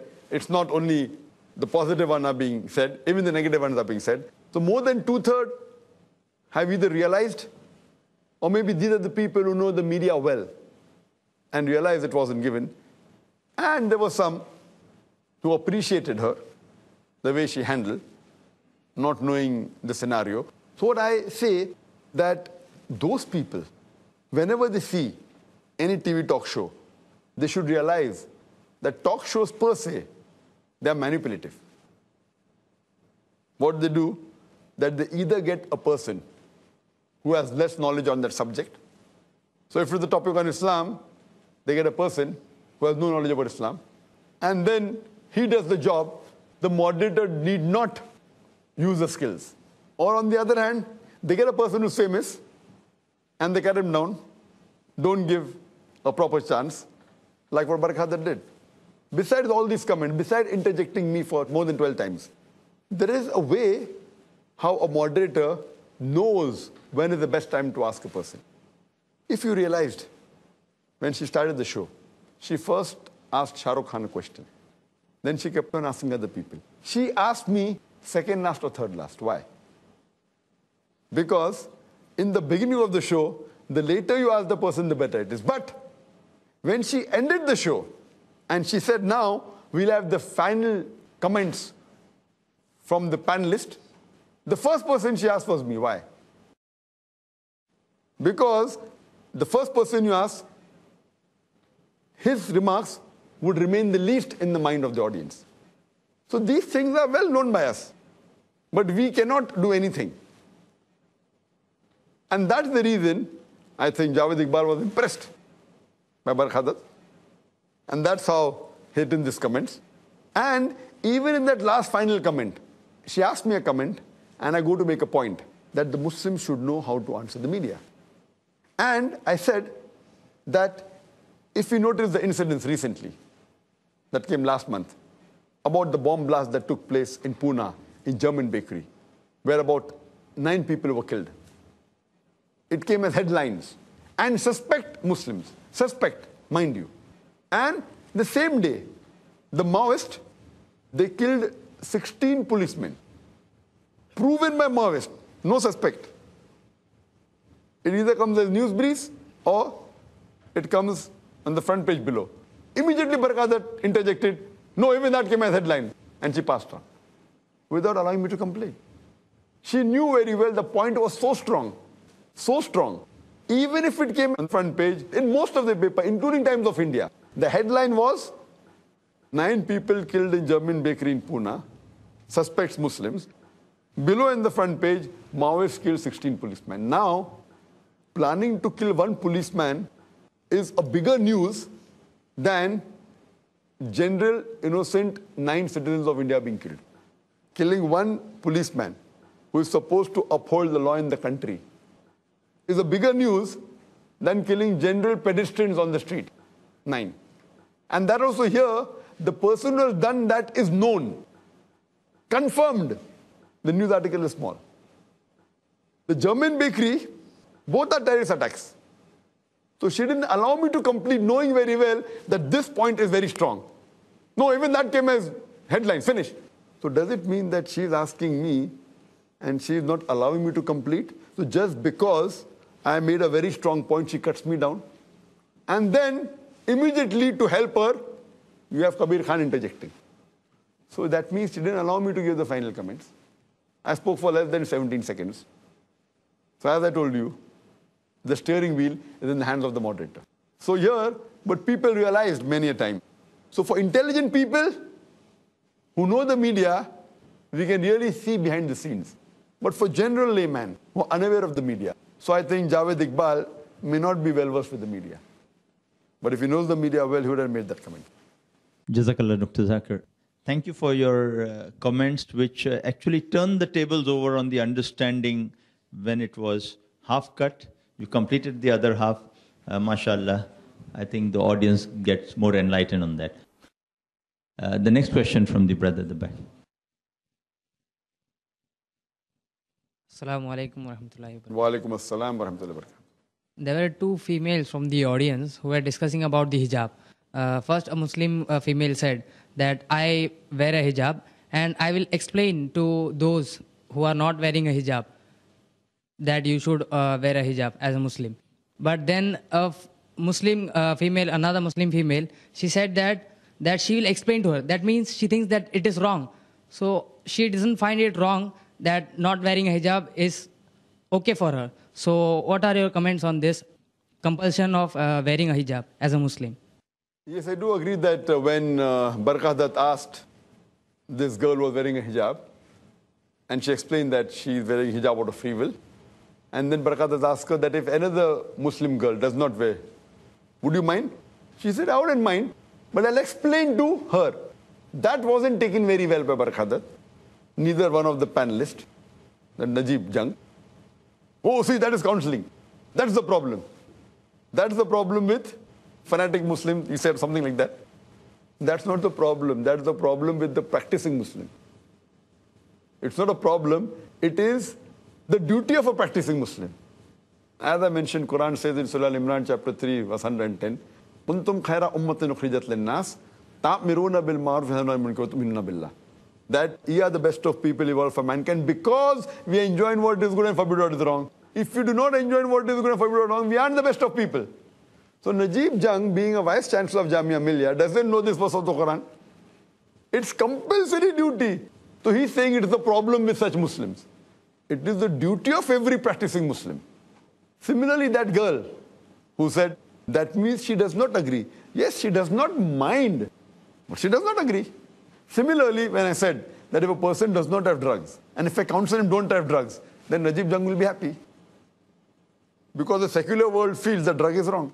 So just because the secular world feels that the drug is harmful, and when I'm counseling a person who's a drug addict, don't have drugs, they're happy. Similarly, when I have knowledge of the Quran, and I know that modesty is important, and if you hear my talks on women's rights in Islam, that why is hijab required? As the Quran says in Surah Ahzab, chapter 33, verse 59. O Prophet, tell your wives and your daughters and the believing women that when they go abroad, they should put on the cloak, put on the jilbab, so that they shall be recognized and it will prevent them from being molested. One of the reasons for eavesdropping, for molestation, for the rape is the way the girls are dressed up. Besides the rapist being responsible, even the girls and the ladies wearing such clothes are responsible. Tali dua se bachti hai. And I've given various answers. Time doesn't permit me to give a long answer. But if you see my cassette on women's rights in Islam, I've given the reason for hijab, or misconception about Islam. What is the reason for hijab? So a girl who knows this will really want to be modest. On the other hand, the girl who is revealing more than concealing, why is she doing this? Even she knows that by revealing, more people will look at her. So she wants more people to look at her. She may not like being raped, that's a different question. But, you know, as I said, that she is responsible. So what we realize that Islam is a religion which has the solution to the problems of humankind. Most of the religions may say not to rob, not to rape. Islam has a solution how to prevent robbery. Islam has a solution how to prevent rape and molestation. But if everyone follows Islam, then who will go to the fashion shows? Who will see fashion TV? Who will see these movies? So it will be a hit on the billion-dollar industry. So that's the reason this billion-dollar industry, the media, is trying its level best that no one accepts this modest dress code. And that's the reason they have such show, because if everyone agrees with the modest dress code, then this industry would go in a loss. It's appropriate that we have comments from Dr. Zakir on the attacks or negative comments received on the show. We have from non-Muslim brothers. One is Mahesh VK, who says, Dr. Zakir Naik is a big fraud. Dr. Zakir, your comments. Fine, if I'm a fraud, where is the fraud? You point out where the fraud is and I'll accept it. Just by saying so-and-so person is a fraud, you tell me which portion of my speech was a fraud, or which action of mine was a fraud, and analyze it, and if it is the truth, I'll accept it. But just making an allegation without giving proof, it's not a work of an honest person. Modern times requires evidence-based allegations, or keep them merely as allegations, not as statements of facts. Or the statement was a fraud. Yeah. Okay. And then we have another brother of a similar kind. His name is Girish. On the website he asks, only Muslims are interested in the crap of Dr. Zakir Naik. If you wanted that, you can better watch it on YouTube or some other channel. Why do you expect NDTV to allow him to lecture and bore the rest of the audience? That you have to ask NDTV, why did they call me? If they didn't want to hear my crap, why did they call me? As someone said, maybe to increase the TRP or to increase the viewership. And the first party said that non-Muslims aren't interested in hearing me. I'm sorry, I disagree with that. For most of my talks, what we have in public, approximately 25% to one-third of the audience are non-Muslims. And that's the reason when you see in the question answer session, we only give opportunity to non-Muslims to ask. And these non-Muslims, you can interview them, they have been living, and the non-Muslims know them. So it can't even be planted like the way they have in the talk shows. So that's how open we are.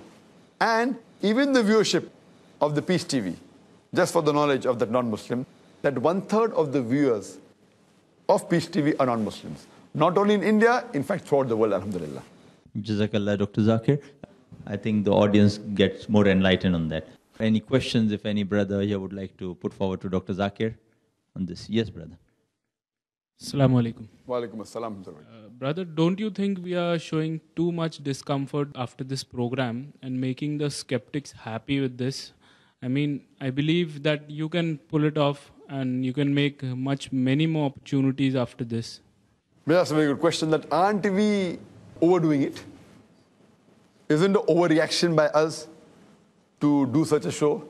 We'll have many other opportunities. I partly agree with you. And that's what some people said, that don't do the show. But they were more in favor. So doing this show is not mainly regarding NDTV, this show, We the People.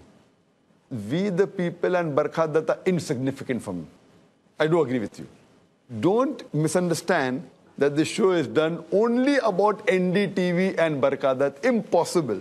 if this is your analysis, I agree with you totally. It's a waste of time. But this show mainly is exposing, in general, what talk shows are. That's the reason if you realize that the earlier 45 minutes, we didn't speak about NDTV. It is the audience which is asking me. If they ask, I have to answer. So basically, NDTV per se is not what is important. It is to let the public know what talk show is about. And since this program was aired recently, we find many questions coming on that. What I would request that even if public ask in general what talk shows are, it's important. So here what is it that we are having specific time on that issue. Though I have spoken about media, but normally when a person poses me a question answer session, the answer can't be for more than 3, 4 or 5 minutes. Here we have a couple of hours to speak about it, post-mortem it, and discuss it. So it's very important that the main purpose of this show is to let the people know what goes behind the scene. And I'm sure, if you're not a man of the media, do you know that by editing, if I take your TV interview and I take your comment and I edit, as I mentioned earlier, you too would feel the slip of the tongue, which maybe before the show you weren't aware of it. Were you aware that a portion can be cut? You are aware editing is done. But even if I take your interview, you would be shocked and you will think that it was a slip of the tongue when you say that, if you disagree with George Bush, I'll make you feel as though you're agreeing. So these things, if examples are given, this is not part of the show, not part of NDTV. I gave a couple of examples of NDTV, but generally what happens behind the scene. So the main purpose of this is not overdoing it, is to expose the truth behind the TV talk shows. Jazakallah, Dr. Zakir. We continue with our displeasure, discontent, distress. These kind of comments continue, a few before me now. We have Shabbir Ghani saying, shame on NDTV and Barkha Dutt. Such a biased show. Shumaila Siddiqui says, show. The show was useless. Sami Imtiaz says, I have and keep telling that Barkha Dutt in a program is always trying only one thing, that's to project herself. She is devoid of any intellectual material, nor do her show offer any intellectual appeal. Masroor Ashraf says, agree with you.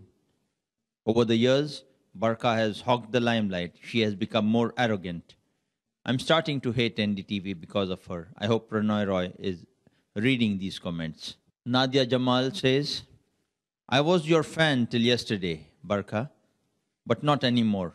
After watching We the People yesterday and not letting the Islamic scholars speak who hold a thorough knowledge of Islam, let me clear the misconception about Islam.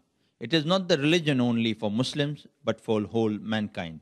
I would advise you to read and do a thorough research before conducting shows on Muslims and Islam. On this note, we throw open the floor for questions from our brothers here. Any comments? Yes, brother. Assalamu alaikum, Zakir bhai. Walaikum assalam wa rahmatullahi. Zakir bhai, you are a media man.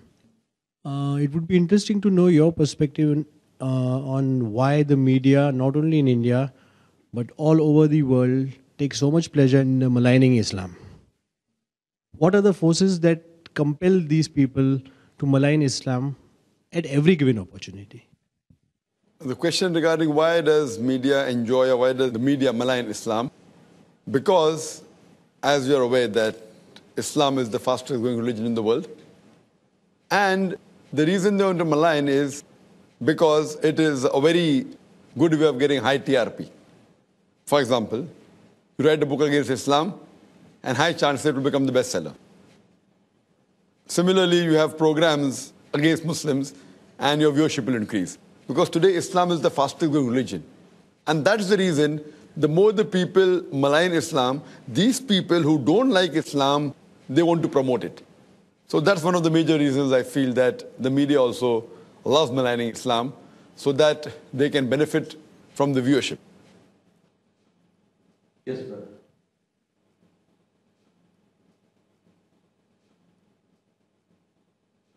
Assalamu alaikum. Walaikum assalam. Shah Rukh Khan is boastfully proud of being a Muslim. He even said in the program that every moment he remembers Allah subhanahu wa ta'ala. In this respect, what message, what advice would you give him so that his life becomes more meaningful for this world and the hereafter? And secondly, he happened to say that if his children, he won't want to teach in a stricter Islamic way. So, what is this stricter Islamic way teaching, and then what kind of values may be imbibed in the children so that they get the Islamic value in them? The best suggestion I can give as far as for a person who says that he thinks of Allah always, the best I can say is that if he reads the translation of the Quran.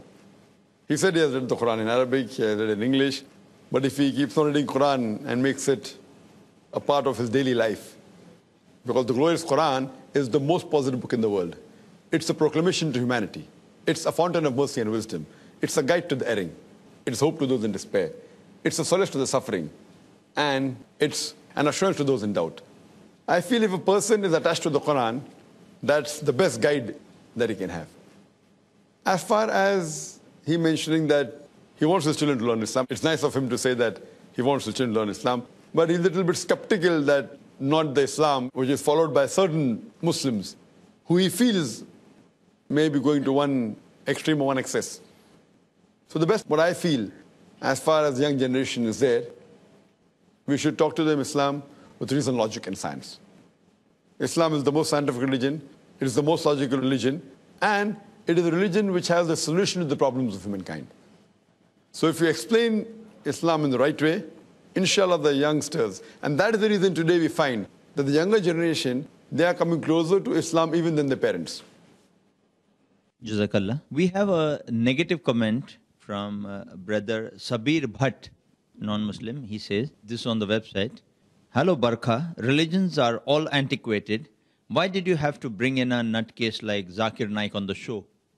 Surah number so-and-so. Give me a break. This guy cannot think on his own. He should have sent his gramophone record instead. Isn't it time for human beings to move on and on, away from history and religions? You can learn from them, but why to? See, more make them a cornerstone for your present-day thought. We have covered a lot of ground in the last 5,000 years or 1,400 years.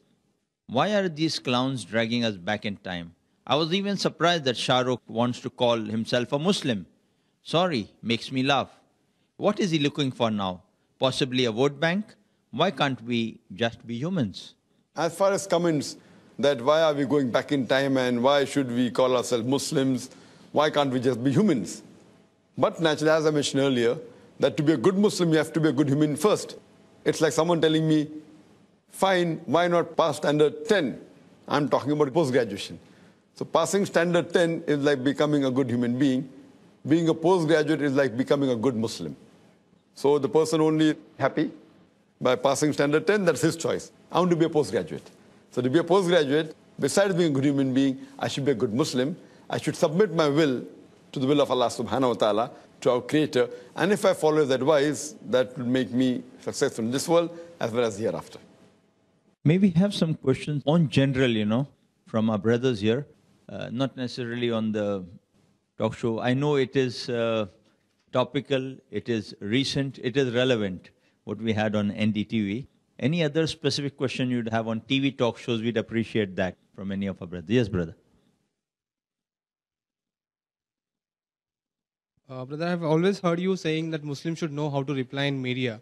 And we all know that the Muslim celebrities and sportsmen, they are often on media. So what would you suggest to these Muslims to how to be interact? Because they feel like Inshallah and Mashallah is only Islam. While talking to media, they say Inshallah, Mashallah, and they feel very proud of it. So what would be your suggestion to such Muslims who are often in media? Those Muslims who are sportsmen and who are celebrities, they're in the media, I feel that they should take this opportunity. And I feel they should be able to convey the message of Allah subhanahu wa ta'ala. Now, how it is done, it should be done subtly. Because if he's the sportsman, if he's the celebrity, maybe he'll be having many non-Muslims as followers. So this is a good opportunity where he can convey the message of Allah subhanahu wa ta'ala. Like he should get in his life the teachings of Islam. And if the person is a practicing Muslim, he will surely do it. Unfortunately, it's a pity that most of the Muslim celebrities, whether they're sportsmen or whether they're in the film industry, unfortunately, they're far away from practicing Islam. So that gives a very negative picture of Islam. So if they come closer to the Quran and closer to practicing Islam, inshallah, immediately they will feel that they will be good ambassadors of Islam. We have two quick comments from the website. Javed Sheikh says, look guys, I won't blame Shah Rukh because he didn't speak anything on the Quran and Sunnah. He admitted the fact that he is not a practicing Muslim and more work is needed to be done on his part. And he honestly said the fact that we Muslims need specialists, that's people like Zakir Naik. So he respected the ulamas and scholars, just that he's having his personal jihad to be a better Muslim. He didn't offend us like the stupid Kabir Khan or Soha Ali Khan. He was keeping quiet for a reason. We have another comment regarding the talk show from Ahmad Abdullah. Says at the rate of Smart TS, well, if you go through details and a little bit of research, then you will come to know that 9/11 was well-manipulated massacre planned by American politics. More than 200 engineers and architects from America only have proved that, and Fahrenheit 9/11 exposes the truth through film industry media. And for more, you can go to www.911myths.com. Don't get driven by what big banners show you, because what they have is a proper platform, but what you have is a brain to use. We have Zainab Ahmed asking, the worst part was when Dr. Zakir was given a chance to speak. They just barged on him, and that was after they had their say. I feel the topic on Bin Laden shouldn't have risen. They would have done it on purpose. I would request Dr. Zakir to comment on this, As I said earlier, that Barkhadat had done homework, and she knew my views, not that she was not expecting that answer. She knew that answer, very well she knew the answer, but she also knew that she could cut me down, and she would not give an opportunity for me to explain. So she has done her homework well, and I knew what was coming. We have some comments from other brothers. Shahbaz Siddiqui says, my point is that they called him just to raise their TRPs of their show. We the people, how many people agreeing to it? Commenting on Dr. Zakir. We have Bint Abdullah saying, after all, what they did with Dr. Zakir, mashallah, he was calm and smiling. May Allah bless and reward him for his patience. Shahbaz Siddiqui says, he was not even given a chance and he was stopped every time when he came to the topic. They gave a chance to people who can run their media. Shame on our Indian media who is next to the terrorists. We would like to ask on this particular note, we've had so many comments which are people who are so perturbed, disturbed by this kind of attitude of the media, which does not let us have a clear picture about stereotyping of Muslims. And it just remains an inconclusive talk show for many who saw the program. I would like Dr. Zakir to give a more in-depth understanding of what can we do about such a situation in the modern world we live in. Are you talking about the talk show or about the topic of the talk show? About the talk show and how they come to conclusions which are not wholesome as such. As far as the talk show is concerned, as I said, that most of the talk show, they have an agenda. And most of them, they're able to meet the agenda. So a viewer, therefore, doesn't know what the real views of the panelists are. Or they get a person on the panel which toes the same line. So therefore, I feel that most of the talk shows, they don't speak the truth. Therefore, I'm not too much in favor of talk shows. And this show that we are having here is made to expose what is behind the talk show. So therefore, next time when a person sees the talk show, you should keep in mind that are these people speaking the truth? Or is the moderator allowing the truth to be spoken? Or is the producer not editing it? So these things will surely, next time, all those who have heard this program would give a second thought before making the conclusion after seeing a talk show. Many of the brothers outside and some here have raised the issue that don't we feel in India, many of these talk shows, especially in the kind of societies we live in the modern world, they tend to be more inclusive than exclusive. You have to be more subtle than upright for what you say. That's what they sometimes tend to look at. How would we as Muslims tend to handle this kind of situation that we face in these talk shows? I feel you should call a spade a spade. There's nothing of being subtle. Yes, you should speak with hikmah. As the Quran says in Surah Nahl, chapter 16, verse 125, Udu ila sabri rabbika bil hikmah wal maghzit al hasna wa jadil millati ahsan. That invite all to the way of their Lord with wisdom and preaching, and argue with them and reason with them in the ways that are best and gracious. We as Muslims should use hikmah while answering to the media as well as while being on the talk show. 2-3 brief comments from the website, Most of these comments which we are reading out before our audience are mostly on the NDTV website itself after the program was aired. I think more than 60-70% of these comments are taken from there, while a few are from other famous websites which we know of. We have Abdullah Baisa who says, I weren't even watching that channel before, but when I came to know Dr. Zakir too will be there, direct, I expected much, at least, to give him chance to explain the things which those people don't know. I'm sad, really sad. We have Shahbaz Siddiqui who says, yeah, exactly, you watched it because of Dr. Zakir Naik, but there was nothing from him because he was not given a chance to speak, and NDTV got the viewers. A nice plan made by NDTV. Media really sucks. And Danish Khan says, Dr. Zakir did a great job. Got to see his patients today. 3 cheers for him. Can we have some final comments on this from some of our brothers here? And any queries for Dr. Zakir? Yes, brother. The aim of this program was to expose the double standards of the media, I suppose. Do you think we have reached the aim? That is number one. Another thing is, how do we reach out to the people who are watching NDTV? I mean, this will be aired on Peace TV. What about the viewers who are hooked on to NDTV? How do we reach this exposed matter to them? As far as have we reached or have we achieved the goal? Yes, to a great extent. To a great extent, yes. How can we reach the viewers of NDTV? I feel, besides this being aired on Peace TV, it will be aired even on other channels. Surely NDTV will not accept it. Surely, they aren't that bold. What we can do, we can post it on the internet, on the YouTube, and make it popular. So that's one way who the seekers of truth. As far as everyone who has watched this program will not be able to see it. But what we fail to realize that the viewership of Peace TV, according to me, is far more than the viewership of NDTV.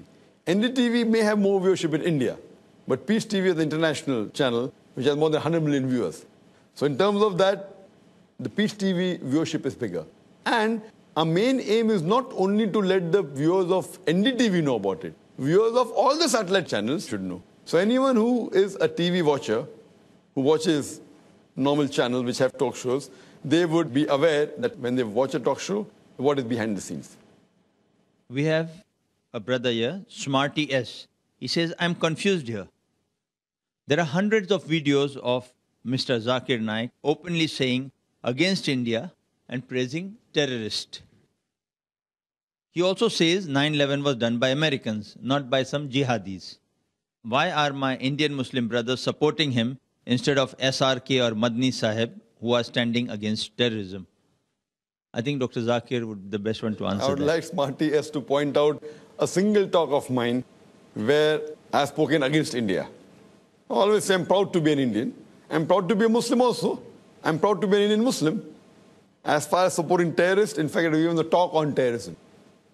And the Quran clearly mentions in Surah Ma'idah, chapter 5, verse 32, that if anyone kills any other human being, unless it be for murder or for spreading corruption in the land, it is as though he has killed the whole of humanity. So killing any innocent human being, according to the Quran, is as though he has killed the whole of humanity. I'm totally against a person terrorizing any innocent human being.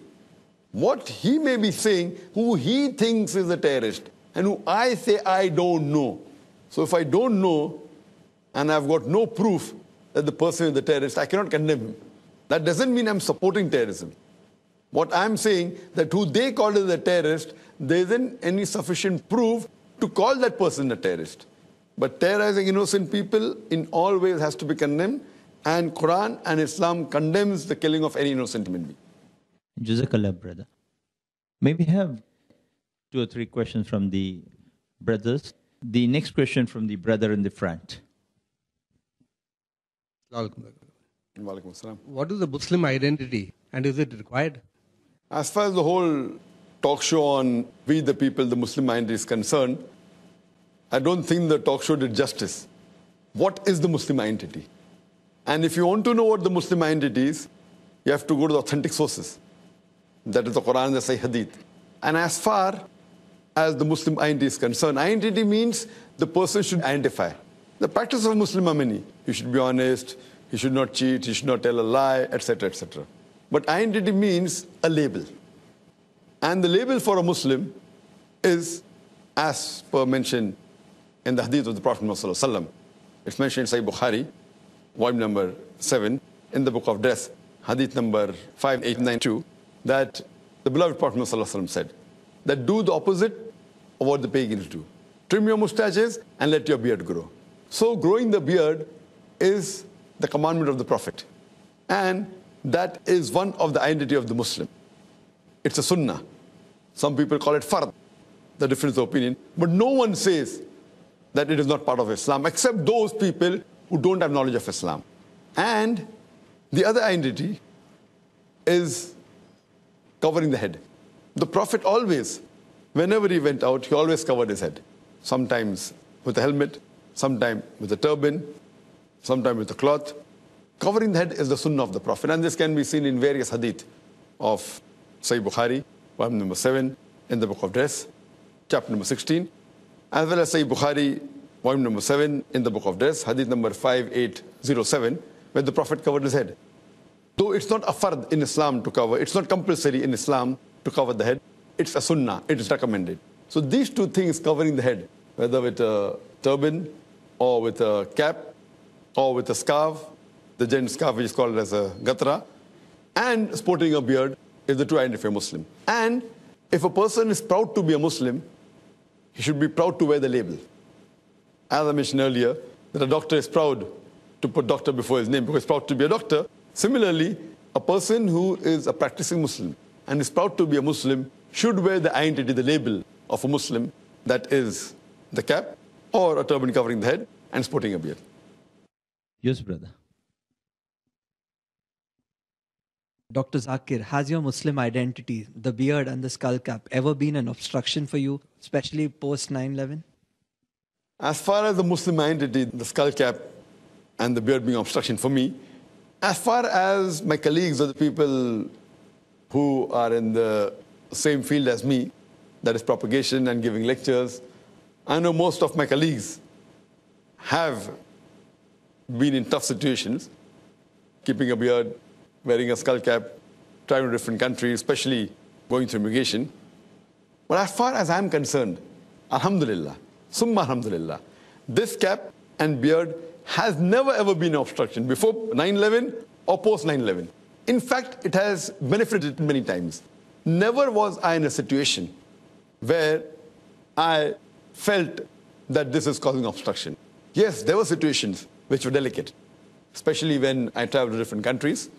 And there were many occasions where they did question me. And especially the attire that I am. Besides having a cap and a beard, I'm wearing a suit and a tie. It's a soft target. But this has always given me opportunity to do more dawah. I'd like to narrate one instance that when I'd gone to Los Angeles, post 9/11, 2001, I think it was in 2003, 1.5 years after the 9/11 attack, I went to Los Angeles. And seeing in this attire, I was expecting that there would be special interrogation for me. And that's exactly what happened. And they sent me to a special immigration officer and started questioning me. You know, telling me that, what type of a Muslim are you? I said, I'm a Muslim. Are you a Wahhabi? I said, Wahab is the name of attribute of Allah subhanahu wa ta'ala. I'm Abdul Wahab. I'm a servant of Allah. And asking me that, what's the profession? I said, my profession is to spread the truth.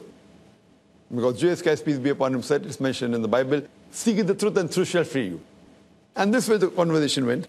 And where the immigration officer asked me, that why have you come here? I said, I've come to receive awards. So award for what? I said, for spreading the truth. And later on when I went to the customs, I purposely said that I've come to attend a conference. Oh, conference? Okay, go for checking. And when they opened my suitcase, they found one of my DVDs, the title of which was Terrorism and Jihad in Islamic Perspective. And it showed a gun on the cover. He said, do you believe in jihad? I said, yes, I believe in jihad. Jihad means striving and struggling. Jesus Christ, peace be upon him, believed in jihad. No, do you believe in fighting? I said, yes, Jesus Christ said. It's mentioned in the Gospel of Luke, that take the sword and fight. It's mentioned in the Bible many a time that you have to fight in the book of Leviticus, in the book of Numbers, in the book of Exodus. You know, there were about 8 or 9 custom officers. They gathered together and said, that, sir, can we ask you one more question? Sir, can we ask you one more question? And I told my host who were waiting for me that don't worry, I'm just doing some dawah. So I grabbed every opportunity to convey the message of Islam. I know it's a critical situation, especially when you go through immigration, through custom, crossing from one country to the other. I would not advise everyone to give the same answers as me, because they may not be well versed. And I follow the verse of the Quran, of Surah Al-Imran, chapter 3, verse 64, which says, "Ta'alaw ila kalimatin sawa'in bayna bainakum." Come to common terms as between us and you. Which is the first term? Allah na'budu illallah, that we worship none but Allah. And in such way, I've been to Australia, I've been to UK, and believe me, I have never been refused visa to any country in the world. And lately, after Peace TV started, I was recently last year in UK, and you know the Heathrow airport has a long queue. So I said, oh, it'll take another half an hour. And I was towards the end of the queue. Then there's an Englishman who calls me. I said, okay, one more interrogation.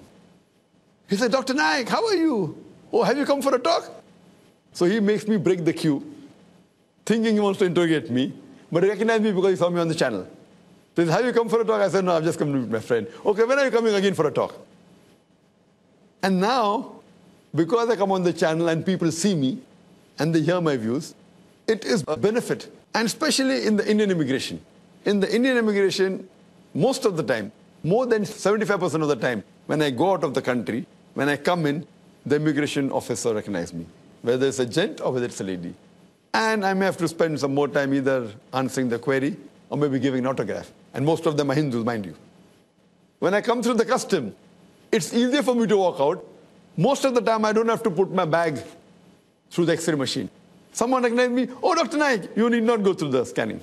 Once a Hindu customer told me, Dr. Naik, jo bhi kahenge, sach ke siva kuch nahi kahenge. You know, as though I'm going in a court of law and putting my hand on a Gita, you know, the Hindus do, or a Muslim putting on the Quran, ke jo bhi kahunga, sach ke siva kuch nahi kahunga. So what we realize, that if these Hindus were really offended, they should have given me trouble. Because these people have seen me on the channel. Recently, when I just came up yesterday from Dubai, one person said, that Zakir Naik complained. I said, what is the complaint? You know, your channel has stopped coming. I said, where do you stay? I stay at Andheri. I said, go and ask the cable operator. So he's complaining to me that why has your channel stopped? So what we realize, that being in this field of dawah, it has benefited me, alhamdulillah. It has never been an obstruction. And many a time, when I go to buy something, whether it be in India, whether it be in Dubai or other parts, many a time, the shopkeeper, they don't want to charge me. Many times they want to give me a discount. Many times I go to restaurants, even if non-Muslims, when they recognize me, they don't want me to pay the bill. It's not only here, it's in Holland, it's in London, and I've traveled throughout the world, and very often. So this shows the power of the media. Not only amongst the Muslims, even the non-Muslims. When they recognize, they go out of the way. And this is what happens in the police. Even in the police force, mashallah, whether it be the Joint Commissioner of Police, whether it be the Commissioner of Police, and I have even been to the National Academy in Hyderabad. So, mashallah, never have the cap and the beard ever been an obstacle. In fact, it has always been a benefit for me. I did it because of the commandment of Allah subhanahu wa ta'ala, not for getting discounts, not for crossing the customs easier, but as we say, that it is Allah subhanahu wa ta'ala, who's the best to help you. And alhamdulillah, I'm proud to be a Muslim, and it even has a positive impact on the non-Muslims. Jazakallah, Dr. Zakir, for those candid comments and your first-hand account, not armchair account, but being in the field in practice. So surely I disagree with Barakadat being stereotyped. This stereotype, if you call, the beard and the cap has always helped me. It has been a benefit for me. And this is what I wanted to tell even in the show. And you could see I was always raising the hand, and as Tanvi rightly said, he was there in the show. So he could know that I was raising the hand 75% time. But on the show, you could hardly see me maybe once or twice raising the hand. And I was following the rules. I don't want to interject anyone. I don't want to cut anyone. I'm not the moderator. So here you could see that though I was trying my level best and I felt like answering every query, it was like a battlefield going in my mind, the wrong comments made by the panelist and by the moderator. I wanted to answer to every of the query, but that's not the way how things go on. You cannot have everything what you like. Maybe the audience and maybe Allah knows better. Your patience, inshallah, would be rewarded. Allah knows His ways and plans, inshallah, in a better way. We have two comments from the website. One we have from Rizaul Islam. He says, Assalamu alaikum, all of you. Jazakallah. May Allah reward you. I totally agree with what that's all the earlier people have mentioned about Dr. Zakir. Alhamdulillah. Here you all can watch most of those documentaries. One, it is on the website topdocumentaryfilms.com/watch-online. Second, www.911docs.net. And the third one is hubpages.com/best-911-documentaries. So check it up, find the truth, share people as much as you can do. Best of luck, all of you. See more. May Allah help us to spread the truth. Ameen. In another comment, he further says, it is sad for us that our lover, Dr. Zakir Naik, has not more been given chance to speak.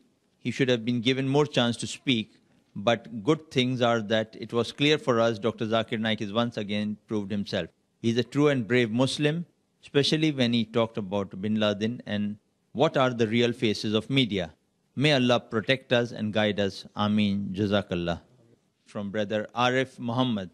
He says, firstly, Barkadat once again proved it that media is against Islam. She asks actors like Shah Rukh who know nothing about Islam. He could be the best actor in the whole world. If you want to know who these terrorists are, then ask the politicians who take the law in their own hand. Muslims are not terrorists. And media as a whole is against Islam. And furthermore, Islam doesn't degrade a woman, it uplifts her. If in the name of art and culture you want to sell your wives, you want to sell your daughters, you all can do it. The Vedas also speak about hijab. Bible speaks about hijab. That is never discussed. And furthermore, Bhagavad Gita has more number of verses of fighting than Quran. Even Bible has verses of fighting that will never be discussed. Anyone wants to speak to me, mail me at arif_chef@yahoo.com. I am a chef and I am not a terrorist. So I think this is a new style we have developed. Professional Muslims, highly educated Muslims, this kind of Muslim and that kind of Muslim, and they have to say after that and clarify emphatically, I am not a terrorist. I would like Dr. Zakir to comment on that. I am Zakir and I'm not a terrorist. Thank you. Jazakallah khair for that. Lastly, we have one last long comment and a letter from one brother. It's interesting, it's long, but you would sincerely, carefully listen to what he has got to say. So this is brother Omar Sharif of Discover Islam Educational Trust. He has analyzed the talk show carefully, and this is what he says. Well, it was a very restless evening to start with when the masses came to know of a unique event where Shah Rukh Khan, Dr. Zakir Naik, Karan Johar, Soha Ali, and others were set for a rendezvous on a sensitive issue. The event was aired by NDTV 24/7 TV channel in its regular program, We the People, with the topic of discussion Muslim identity, anchored by Barkha Dutt, a woman well known to the masses in India. Interesting things were surfacing at the event. What is it? Barkha Dutt is worried about the Muslims wearing the skull caps, the Muslims wearing the burqas, the Muslims sporting the beards, and so on. I wonder why she and her team, including Mr. Pranoy Roy, haven't organized an event on the Hindu identity as well. Why can't Barkha Dutt invite members from the RSS, the Bajrang Dal, the BJP, and so on, and ask them questions like, why do you wear saffron robes? Why do you drink the cow's urine while considering it to be sacred? Why do you not let the Shudras inside the temples? Why do you go naked in Haridwar? I'm talking about the Naga Babas. Why do you eat the flesh of the dead man while burning in the pyre? I'm talking about the Agoris. Why do you worship idols, snakes, monkeys, and men? By the way, the list of questions is too lengthy. Hope to see an event on the Hindu identity someday. Anyways, coming to the event that was watched by many, there was a set agenda by the media people. The agenda is to pose questions in such a manner that you get an incomplete answer and make the members in the panel to argue and end up in disagreements. This is an art in itself to bring differences amongst the people, and Barkha was trying her best to do that, while her true colors were shown by her face and body language in the course of doing that. By the way, everyone is not too good to have mastered this art as Tim Sebastian of BBC has, a witty and a shrewd moderator indeed. The questions posed by Barkha were not in any way to know the reason for the skull caps or burqas, but was to show the collision between the learned and the ignorant. How can anyone expect one answer in unison from the people of two extremes? While Shah Rukh Khan himself said he does not have much knowledge about Islam, to ask his opinion on the subject is to make him make mistakes and errors. For example, if we call parents and the children below the age of 6 to share the panels and ask them one common question, is it necessary to give vaccinations to the children? We are sure about the answer that we would get. No from children and yes from parents. One need not be a PhD to know this. The children out of ignorance would say no to the injections and vaccines, while on the other hand, the parents with wisdom and knowledge would say yes to give injections and vaccines. Even though the parents know of the pain that their children would undergo, they would decide on this, being aware of the benefits of the vaccines. And that's the impact of having knowledge. Similarly, there were differences of thinking between the learned men and the ignorant men. Shah Rukh was a truthful person, for he said he does not have knowledge on Islam.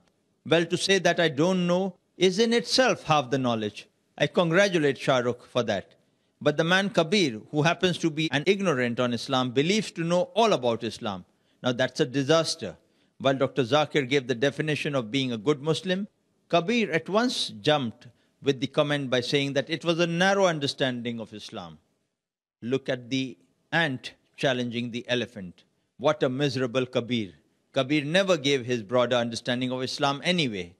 Now the moderator Barkha Dutt got what she wanted. The idea was to snub the scholars and the learned.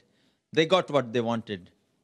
Well, to talk about the media's strategies to get their set mileage would get too lengthy to deal with it now. I would skip some of the comments, this being a lengthy thing, and go on to the more interesting ones for our audience and Dr. Zakir. The issue of wearing skull caps and burqas were discussed in the forum. Mr. Ali Padamsi rightly said that even the Sikhs wearing the turbans and sporting the beards as well. In fact, people of all faiths have a symbol or label to represent their community. It is simple to understand. If NDTV channel and other channels didn't have a logo, it would be difficult to identify NDTV channel. While one is scrolling through the channels, imagine if the policemen, the advocates, and the doctors wore a common uniform. It would be total chaos. Lunatic fringe. This was the expression that was directed toward the religious and learned Muslims in general. That was outrageous. If the comment was made on a specific group, that can at least be tolerated, but to make a general statement on them was totally misleading. We request the NDTV 24/7 to organize a debate between Dr. Zakir Naik and Barkha Dutt on the subject, is Islam the only solution for peace in India? If the NDTV has guts, let them relay it live to the masses as well. It's time for the Muslims to use all the media to spread the true message of Islam in an upright and forthright manner.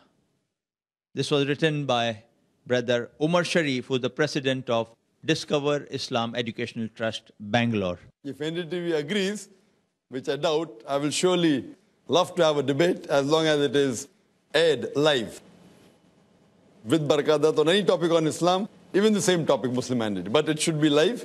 It would be my pleasure. That was the open, truthful, exposing comment of Dr. Zakir. Let it be live, let it be fair, let it be just. I am all for it to explain my viewpoint. And we hope we see this dialogue of understanding the truth coming to light someday, inshallah. But naturally, but the time given to both the speakers should be equal. It should not be moderated by anyone or changed. Equal time to both the speakers, irrespective whether it is 10 minutes, half an hour, 1 hour, 2 hours. If both get equal opportunity to present the point, whether the moderator likes it or not, that is truthfulness, not to cut down or to interject. Jazakallah khair, Dr. Zakir Naik, for giving us so much time, for our brothers here, as well as many watching you on television. Can we just conclude on this, the most important point we would like to know, your advice and comments to all our Muslim brothers and sisters after all these various viewpoints, discussions, some critical, some favorable. The point they would like to ask you, your advice and comments on, should Muslims take part in talk shows? As far as should Muslims take part in talk shows or not, point number one, whenever a Muslim sees a talk show, he should realize what is the agenda behind it. And if they see that Islam is being maligned, it can be two things. Either they bring a person who calls himself a Muslim but has no knowledge of Islam, so he makes a fool of himself, and he easily lets Islam be maligned. Or they may get a person who is knowledgeable and may not give him an opportunity to speak. So in this scenario, my advice to the Muslim Ummah, as far as attending talk shows are concerned, that if the person has no knowledge, he should not attend. But if the person has knowledge, and if he comes on the media otherwise, whether in the print media or satellite media, he should not take part in a talk show generally without putting down conditions, because there are high chances that his answer will be manipulated. But on the other hand, if a person has knowledge on Islam and is well-versed with the media, but has no opportunity to come on the media, then he should take part, so that at least the damage done by the media is minimized. As far as my final advice to the Muslim Ummah is concerned, that whenever they watch any channel, whether it be a news channel, whether it be entertainment channel, whichever channel it is, keep in mind that one of the main agendas of the media is to malign Islam. So whenever they find that Islam is being maligned, don't be impressed by it. It may be a distorted form. Therefore, if you see my talk, Media and Islam, War or Peace, I have said in detail how does the media go to different extents in trying to fulfill the agenda. That's the reason I personally am not too much in favor of news channels. Because, according to me, news channels are more dangerous than the other channels. Because the other channels may have certain haram on it, maybe dancing, maybe singing, maybe pornography. But the news channel, it endangers the iman of a Muslim. It can lead to kufr. Therefore, according to me, the news channels are more dangerous than the other channels, especially for a Muslim. It can attack his iman and lead him to kufr. Therefore, beware. Whenever you watch a news channel, don't get swayed away by it. When you read a newspaper, even the newspaper is biased. But for average man to decipher the wrong information given in a print media is easier than on a news channel a television channel, because a television channel involves vision and audio. And if that is manipulated, a layman may not know the difference and will think that actually happened. That's the reason. Be careful next time you watch any news channel or talk show, and then inshallah you may be able to decipher, if not all, at least part of the deceit of the media. Wa akhir da'wana alhamdulillah bil alamin. We thank Allah subhanahu wa ta'ala for making possible this interactive and analytical forum on TV talk shows for all of us present here today, as well as the millions who'd watch this, inshallah, on television. We thank all our brothers who have given us valuable inputs, queries, and concerns as a contribution to this program. And we thank Dr. Zakir for giving us his valuable comments, his clarifications, his conclusions to the analogy which was presented in a distorted form in some of the programs, giving us an idea how in some programs, if they're presented right, it does such a great good for Islam. In programs which are distorted, it can equally cause harm to the proper understanding of Islam. And in some programs, a mix of both. Where we need to take care, be aware, and where we need to take advantage of the opportunity, where we need to be careful about the threat. These are issues we learned well on this program, and we hope we share it with all those we meet beyond the realm of this interaction and knowledge. Thank you, Jazakallah khairan, for being such a nice audience and presenting such a good forum before all who would continue expressing this message on what TV talk shows are all about beyond this program itself. Jazakallah khair. Assalamu alaikum wa rahmatullahi wa barakatuh.